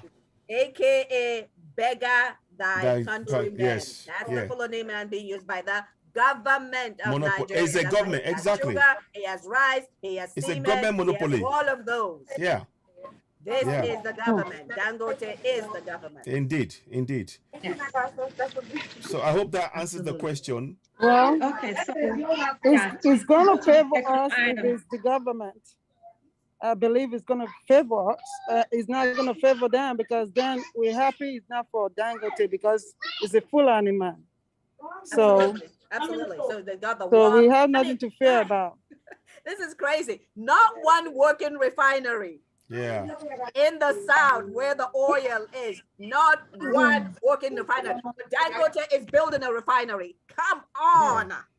Come on. That's crazy. I mean like when we talk about these things, and the world sits and talks about herder-farmer conflict. Is it the herders that are giving Dangote these monopolies so he can have the economic squeeze on the middle belt of the south? The entire policy is really skewed. Now, I mean, yeah, what you just said there now, I mean, I'm glad Queen B, is it Queen B? I hope it is. Yeah, Queen B. I'm glad you raised the issue about Queen B. Yeah. About Dangote there, because many people, and this allows us the opportunity to explain to our people on the ground. Again, we need to break this down for our people on the ground. I'm just gonna flash it up again. So anytime you hear, we need to tie in the mind of our people. When they hear Dangote, they should think monopoly. Government. When you hear Dangote, you start thinking it's a monopoly. The government is making him a monopoly, controlling our Fulani control government to a Fulani man. Exactly. So they are taking our resources and giving it to a Fulani man. Okay. So we need to tie it. Beggar thy countrymen. That's it. Exactly. And they achieved that in 2020 when Nigeria became the poverty capital of the world. So Queen B, thanks for asking that. But our job is to really make our people aware, because you see, the governance has oppressed and suppressed us, and what they're doing is to try and use, in effect, Dangote is like a gatekeeper for the entire structure, because he's delayed. Before you get to the main structure, you have to get through him. And what we need to do is to make the people aware that this guy is merely a gatekeeper. He's a front. He's a front for the entire construct that is being used to oppress and suppress us. And once we realize that, nobody would have any respect or any fear, because that's the problem. The governance that we have is governance of fear. Fear that you are going to be oppressed and suppressed and killed in your own land. But if you know the facts, and each of the communities, the Southwest, the Middle Belt, and the Southeast, and we all wake up together and rise up and say, no, this is our land. We are the indigenous people. Collectively, they don't. And remember, we have the numbers. They don't. They don't. So I just want to keep reiterating, and we have to keep stating that. You hear me say that over and over, because we need to keep stating our case and rephrasing it all the time and re-emphasizing it so that our people get it. Because the message that has been out there has been there for so long. It hasn't been challenged. Now we are beginning to challenge it, and we need to take continuous step. You keep hitting it, and that door comes down. Another thing that I want to say before we continue is that just like you have highlighted, highlighted, the education that we're doing to our people is to address some of these false narratives, because it's never been challenged. So we are challenging all of these false narratives, and we are re-educating our people. Indeed. And so, again, remember, we have mentioned, like, physically, they have tried to, they've weakened us physically, by bringing all of their, their terrorists, to surround us and to kill farmers and to do the killing our people. That's physical, right? It is. Financial weakness was, the Dangote factor, right? Yeah. And what is what was that name that you called it again? Weakening us financially. Yes. And then the fourth part that we need to understand that we have been very quiet about is the spiritual part. That's it. Where they try to weaken us spiritually too. Yes, they have. They got all of our, they got all of our religious leaders, right? Yes. They got them on their side because because some of these people are also compromised as well, because they are their friends, right? And so they've been using our religious leaders as well to weaken us spiritually. So what they're doing is total domination, total conquest, physically, emotionally, spiritually, everything. That's what they are doing. And so for that, for those reasons, we as individuals, these are some of the things that we need to do. We need to start holding our leaders accountable. Yes. Not just the politicians now. No. Even our traditional leaders and our religious leaders. Because they have used them to weaken us spiritually. And once you're weakened, I'm telling you, God help you. Yeah. Because it's total demoralization. Yeah. That's what it is. They want to make sure if your spirit is weak, a feeling of powerlessness and hopelessness is going to come in. Because if you're spiritually down, that's it.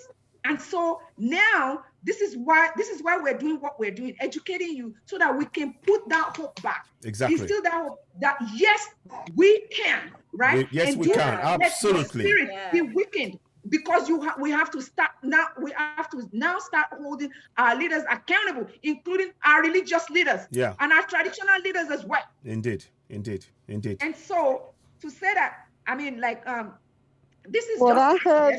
What I heard over there was somebody say something. Queen B. Yes, okay, go ahead. This is Queen B. Yes. What I heard was the politicians and all these others. Your network. Your network. Yeah, you're breaking up. Okay. Have invested in the company, so that they own it together. They have stake in the company of Dangote. But you guys are telling me it's the government? I'm not sure, because I saw a jingles that says something about Dangote. I'm telling you, it's a monopoly. This is a monopoly, and he's just a front. He's a gatekeeper. He's a gatekeeper. You just showed you the document now, and I think not a dispute. Yeah.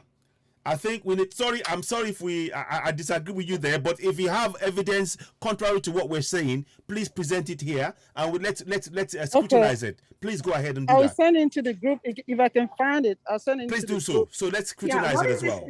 Precisely, because I missed that. Because she's saying she's saying that apparently that Dangote is actually a company that is he owns it and it's nothing to do with the government.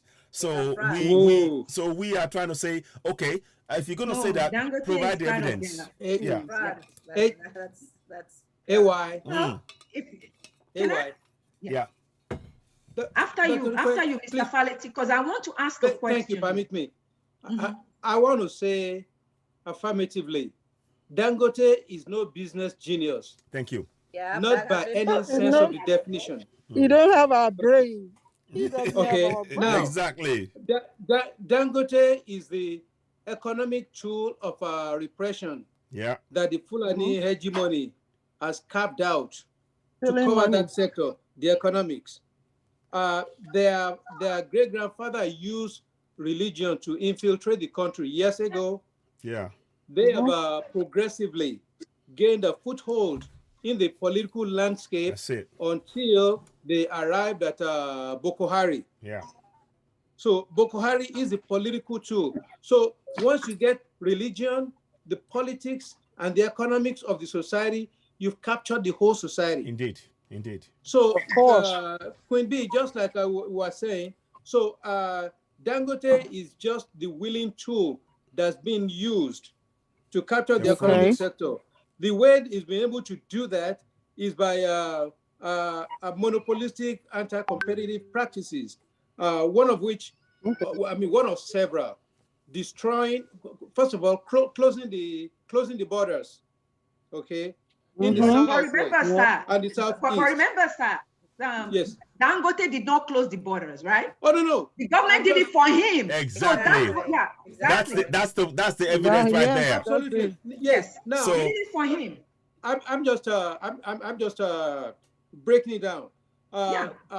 Secondly, by not investing in the power infrastructure, thank you. They have systematically driven out all the possible competitors in any industry that will cause the country to grow. For example, when we were growing up, we had no less than 3 cement-producing brands in the country. I remember distinctly: Ewekoro Cement Factory, Nkala Good Cement Factory, and another one, Elephant brand. Benue State. I'm sorry. Is that Benue State? Benue State is shut down too. Thank you, And prices have quadrupled. Yeah. Yes. Yes. So by driving out the competition, closing the borders, not investing in the power infrastructure to attract other competitors, they're able to suppress the economic growth of the Southwest people and the Southeast that they consider conquered. And so you can see how systematically Dangote has been able to use all those anti-competitive practices to continue to perpetuate the captivity of our people. Indeed. So he's not a business genius at all. No, you may he's hear not. him Africa's richest man. No, he's not. It's all a front. It's all part of. He's the one.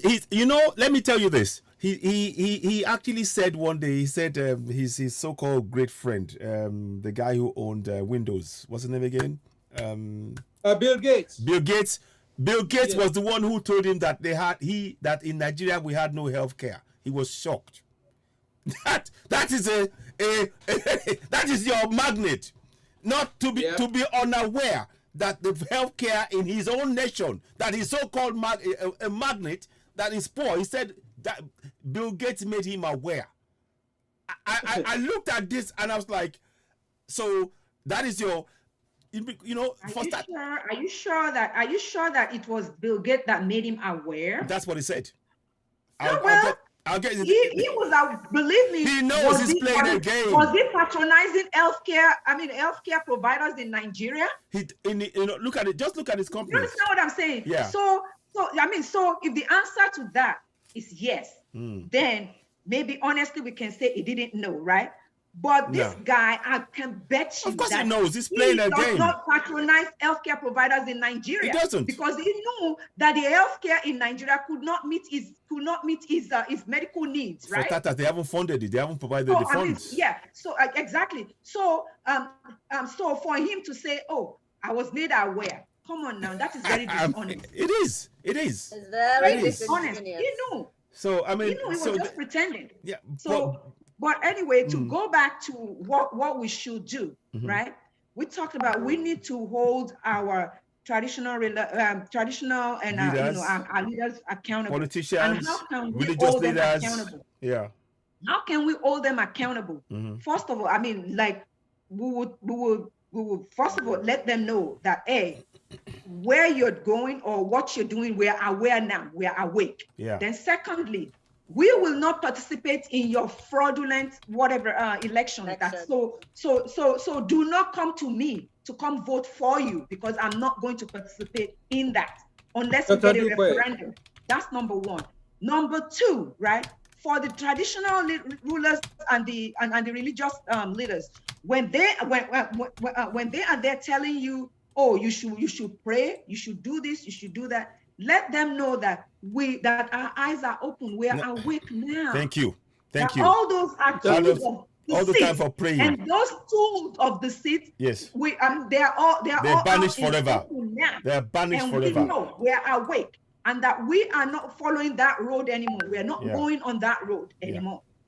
So those are ways to hold them accountable, because I know people will say, "Oh, how do we hold them accountable?" I'm not saying we should go and be perpetrating violence. That's not what I'm saying. We can hold them accountable by refusing to participate in their fraudulent process, which is their ballot process. Their electioneering process is fraudulent. Even before the election starts, we already know how it's going to end. We already know who. They know the leader. They know who the leader already.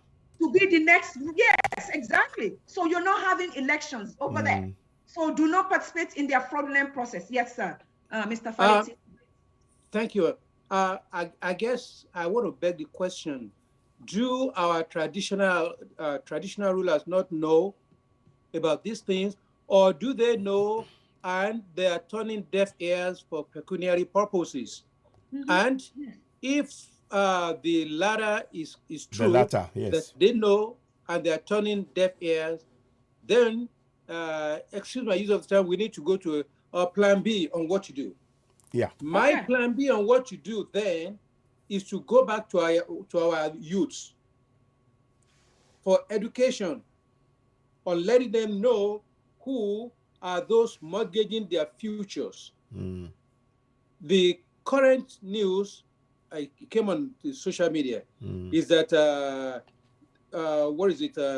leaking bladder Tinubu is now offering to pay 25,000 naira to every youth to come and vote. Vote for yes. Yes, exactly. I heard about that. Yeah. So and then the amount has gone up to 25,000. Well, at least it's better than the 4,000 they were given before. But it's still 25,000 to sell your life. Exactly. So now, for this is the same person that bankrolled most of the traditional rulers that we're trying to educate. Yeah. So in other words, they know we just need to go to the roots. Yes. And since we already know the roots, what are we going to do? We cut off the roots. If you cut off the roots, the plant will die. That's it. That's it. See? So one way to do that is by going to the youths and reinforcing the education that they don't know about the long-term implications of whatever what I can call instant cash that they're getting now, that will last them no longer than 1 month after they buy a couple of data packages. Yes. So it's the future of Yoruba land is in the hands of the youth now. I didn't say the future of Nigeria, the future of Yoruba land. Let me just read something to you all, please. Thank you very much, sir. Somebody just said something now, and if you permit me, I would like to read it, because these are part of what we need to do.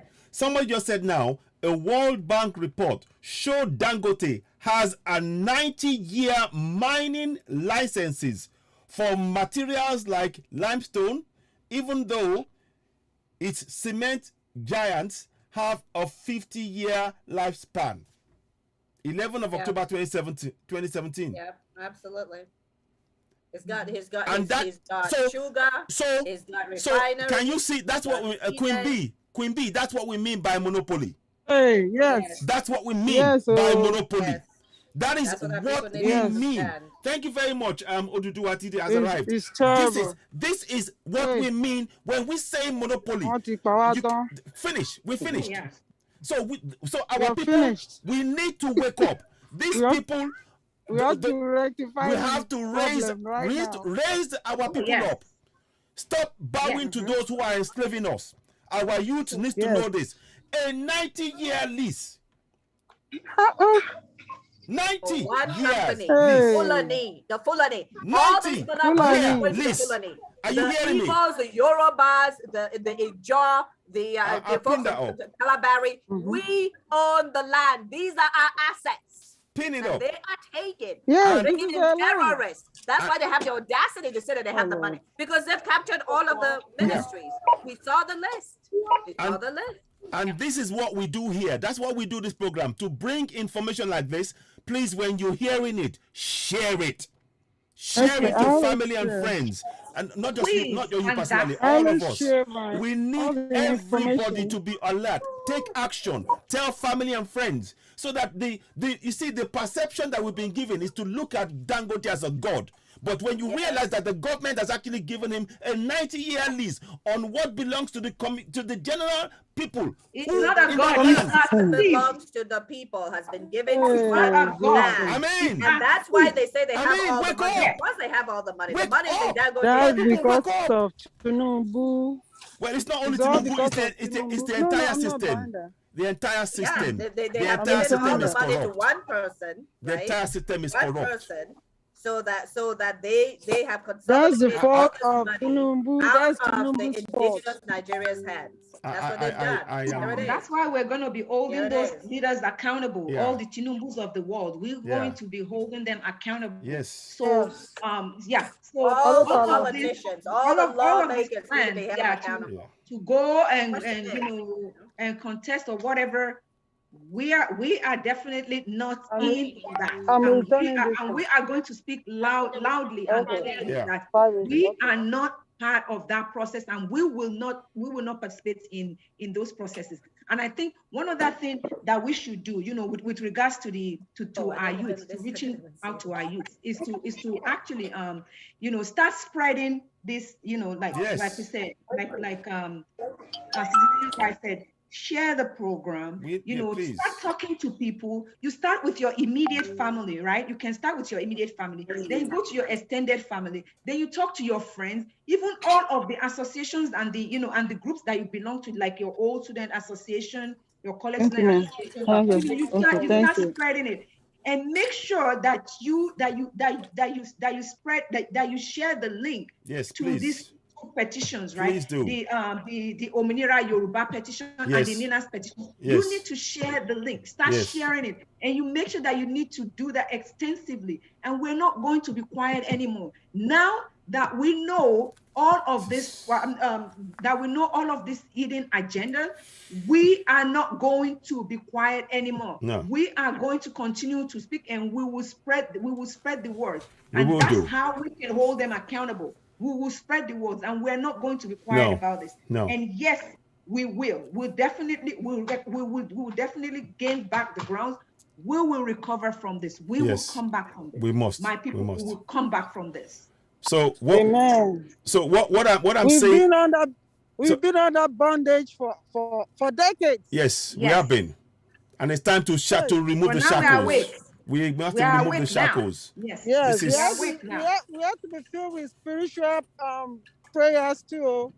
Yeah, of course. No, pray as a Christian, pray as a Muslim, pray as a Babalawo, All of it is Exactly. needed. Whatever religion that you have, if you're an indigenous Nigerian, yes, if you're an ancestral all those was done, indigenous Nigerian, yes, not these hybrid Fulani indigens. But yes. what we need is also, with all the prayers, is collective action. And that is what we're doing. Collective action. Yes. Don't just pray. We need collective action. What I mean, so example of collective action, when you finish praying, the first thing that you need to look at in your community is, okay, we pray together. Now let's protect ourselves together. If you pray together, protect yourself together. And that means form vigilante groups. Set that up and start building that. Protect yourselves. That's the first place. If you don't protect yourself, you can't get to the farms. You can't feed yourself. We have to watch who is in our community. Exactly. We have to be watchful at night. Yes. We have to be watchful during the day. Because even the Bible says that the watchman is, if the strong man does not watch his place, he's going to be conquered. Yeah. So our people need to start being watchful. We cannot continue to be surprised. No. Yes. We know that they are in our forest. No. We should know exactly that they are getting ready. Yes. Yeah. Yes. We told you that they are in our forest. We told you that they are on our streets. All of those Okada riders. All they of them. are Marjorie, they are their don't foot forget soldiers. Marjorie. So Exactly. So do not act ignorant, please. Yeah. Be vigilant of your environment, right? Absolutely. Because they're just waiting. They're just we are vigilant, but the ones in Nigeria are not. No. The ones in Nigeria are not. Exactly. That's what the problem is. I want to raise, please, and once we're talking about this, there is a video that came to my hand. I can't show you the video, but I wonder if I can play the visual to play the audio. Voice, the audio, and so you can hear it, because I'll see if I can. I don't want to bring it on air because it's gruesome. In fact, I know what I'll do. Just give me a second. I'm going to put it on this side, and I will just skip to where it is. That audio, anyway, you'll hear it yourself, and you'll get exactly what I mean once you hear it. Let me bring it here, and I'm going to share it to you. So guys, a few more minutes and we have to wrap up. Yeah. So let me just do this. Let me do this. So now go here. 1 second, please. Give me a minute. I hear you. While you're doing that, let me just flash this up for our people. We're talking about child soldiers. Yeah. All those are Marjorie that came into the middle belt of the South. Yeah. This is who they are. That's it. This is who they are. And this is military sources that are talking about this. And this is their MO. Okay. So our people need to know all those young men. Yeah. All those children are supposedly begging. This is who they are. They're all trained killers. Yeah. Now let me just quickly play this video. Can you hear me? Can you all hear it? Ahead. Hang on. No. Okay, 1 second. 1 second. Can't show it. I'm going to forward it. Let me forward it. No, we see the screen now. Go ahead. Just play it. Play. Can you hear it? Not very much. So can you increase the volume? I'm trying to increase it. I've gone. Can you hear it? Yeah, it's still not coming. Okay. Let me. I cannot. Because the original picture is talking about 5 people were killed in the community in Otuoge or something, in between Benin and Akure Road. And one of the things they did there was they cut the mouth of a man, and it was bleeding. It was literally bleeding, like 2 days ago. And this is and you kept saying Fulani herdsmen, they've come into our communities. They're in our forest. So we are saying this is why we're talking about vigilante is being pray together, then protect yourself together. This is what I'm trying to get at. So this is what we need to be doing here collectively. I'll come back out of that so that we can end the guys. This is UNICEF. The numbers that we're giving you is not just our numbers. UNICEF says 8,000 child soldiers, Boko Haram and others. These are all those Marjorie that you see that they were sneaking into Nigeria, into the middle belt of the South when there was a COVID lockdown. So now that there's no COVID lockdown, you can imagine how many are in there now. Yeah, we have those satellite images. So we just need to understand who we're facing. You know, you cannot protect yourself if you don't know who your enemies are. Yeah. So every Almajiri is suspect.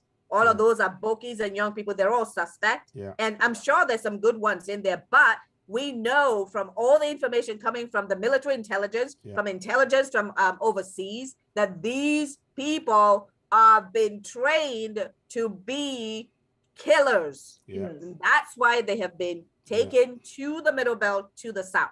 Yeah. Okay. So we need to be very clear on that. So 8,000 Almajiris plus 35,000 repentant terrorists. Yeah. That makes for 43,000 unregistered soldiers. Yeah. And remember there's more, right? The Boko Haram is more. This is just the largest number that they have announced so far. Yeah. Yeah, because we had just recently, we had 559, right, that graduated, remember? Yeah. They 559, so you got to add that number, right? Let me flash that up. I mean, again, we like to show people what is actually going on, because then you can start doing the numbers. They are going to school, they have a roof over their head, and those that they have killed, those that they have displaced, here it is, 559. This is another one. Exactly. 559. They look at them. Look They've at been trained, right? To kill. And I saw one where they fly them around in airplanes, they send them overseas, right?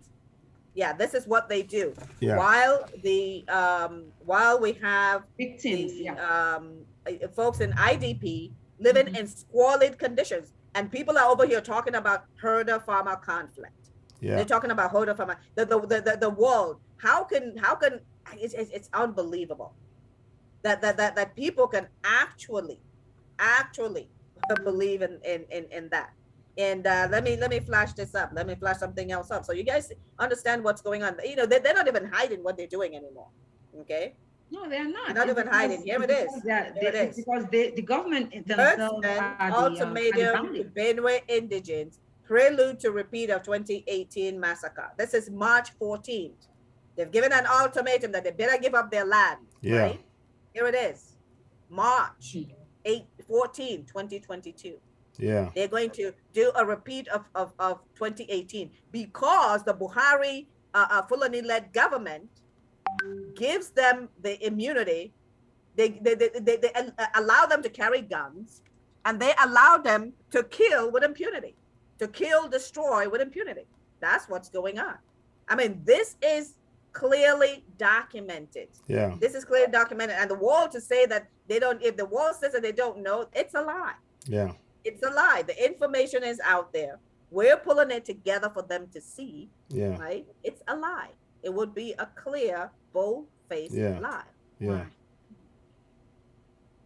Yeah. Okay, so let's wrap up, guys. A couple of minutes, just 2 more minutes. Let's wrap up. Yeah. I really appreciate everyone. So last thoughts that we from everyone so that we can wrap up. Yeah. So this is AY. What is the key thing that you want people to do? Please, one thing you need to do. One, share this broadcast with family and friends. Share it. Take collective action. 2, which is vigilante groups in your community. If you have to pray, you can pray as Muslims, as Christians, as Babalawos together. But take collective action to protect your community now. Absolutely. Because all your forests have been occupied by terrorists. Now, I've just got a message here that apparently during our live broadcast, they've tried to hack into Oduduwa TV radio on YouTube. They've tried to hack in and start sending messages. I blocked it. But that tells you that the message is getting through. So don't worry about whether or not they block us. If they block us, we'll find another way to get back to you guys. But we're telling you that the message, you see, the power of the message is so powerful that they are sending in. Apparently, they said the guys who are hacking are Fulani guys, but they are using different names. I'm not afraid. You see, we are here to speak truth to power. So I'll stop there for now. Jane, thank you very much. Okay, Motupe. Yes, very, very interesting. Another very interesting discussion or forum today. But I'm going to round up by telling our people that yes, we can do something about this. Do not feel helpless or feel hopeless, but collectively we can stop this. Collectively we can recover from this. And as Citizen AY just emphasized, that you should share the program.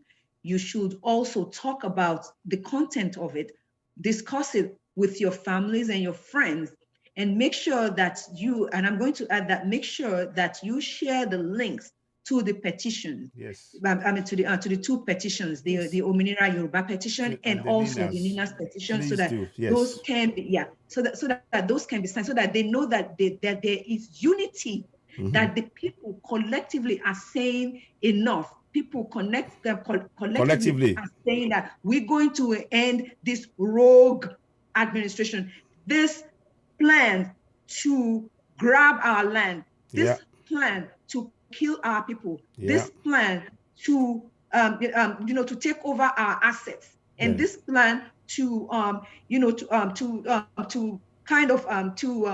to suppress us in all ways.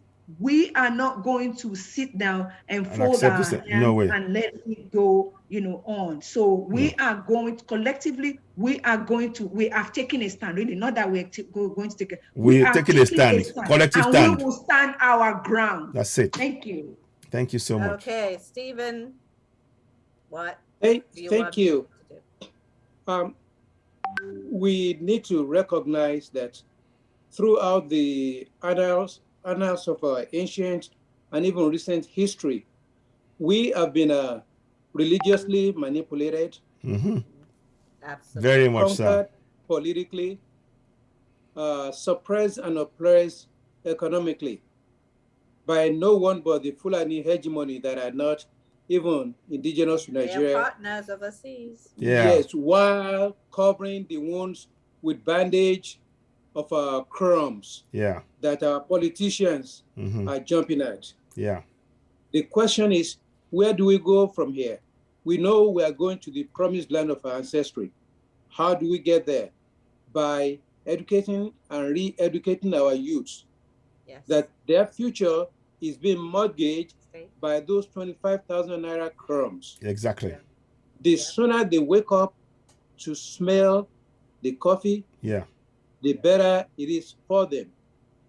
They can either wake up and smell the coffee or sleep on and smell the gunpowder. Exactly. Thank you.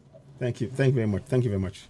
Thank you. Thank you. Yes, that's absolutely true. So there's Paul and Ibekweme. I don't even want to say something. I really do want to round up, but I do want to show a video. Okay, go ahead. I want to show a video that let me share this, and let's see, let's play this.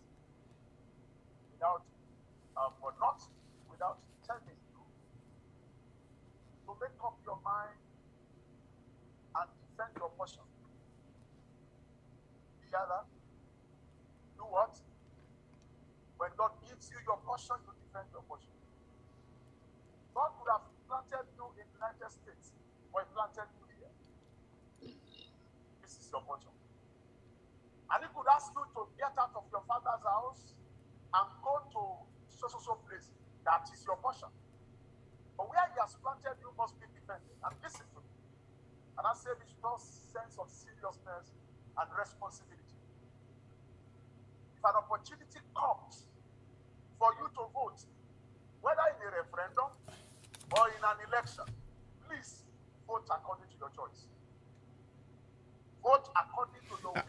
Not election, no, please. We don't want election. We want referendum. Not election. Please. Referendum. Not election, no. Let's be clear. Yes. I'm saying that now. No elections. Referendum. Please. Let's get it right. Absolutely. Absolutely. Yeah, because we don't want to go to the election. But the point that he's making, the same point that Danjuma is making.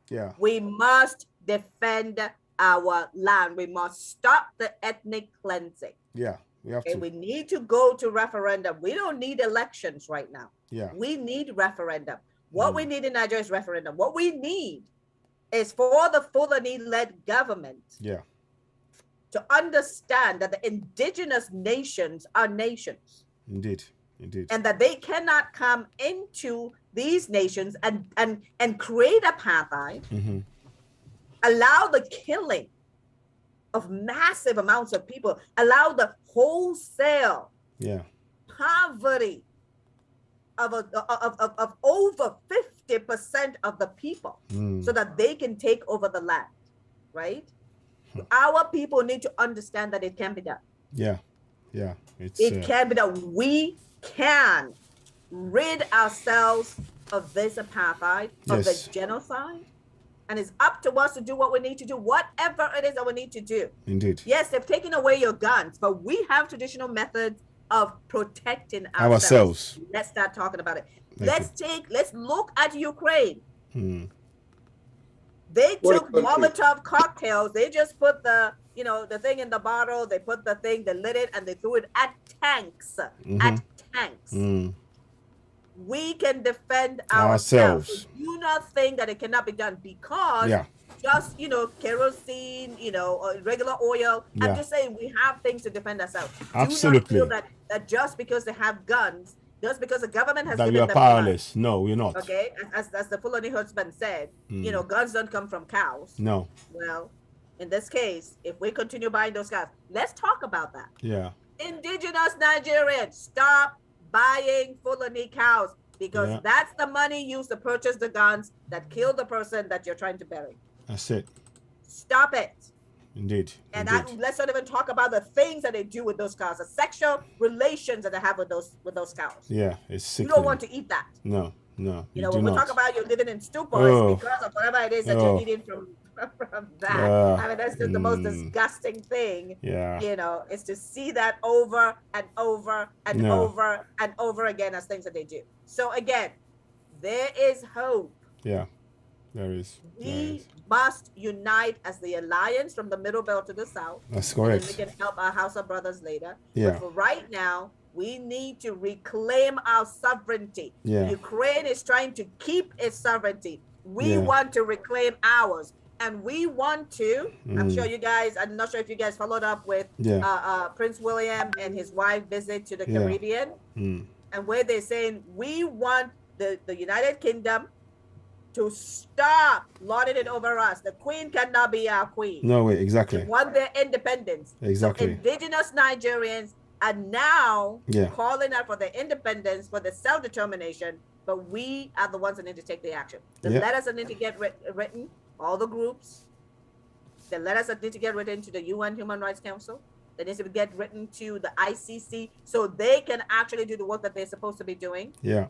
To the UN, to Antonio Guterres, Yeah. to the Secretary of State, Secretary Blinken, that removed Nigeria from the religious infringement at a time where all the records say that the most place of persecution is in Nigeria. He removes them.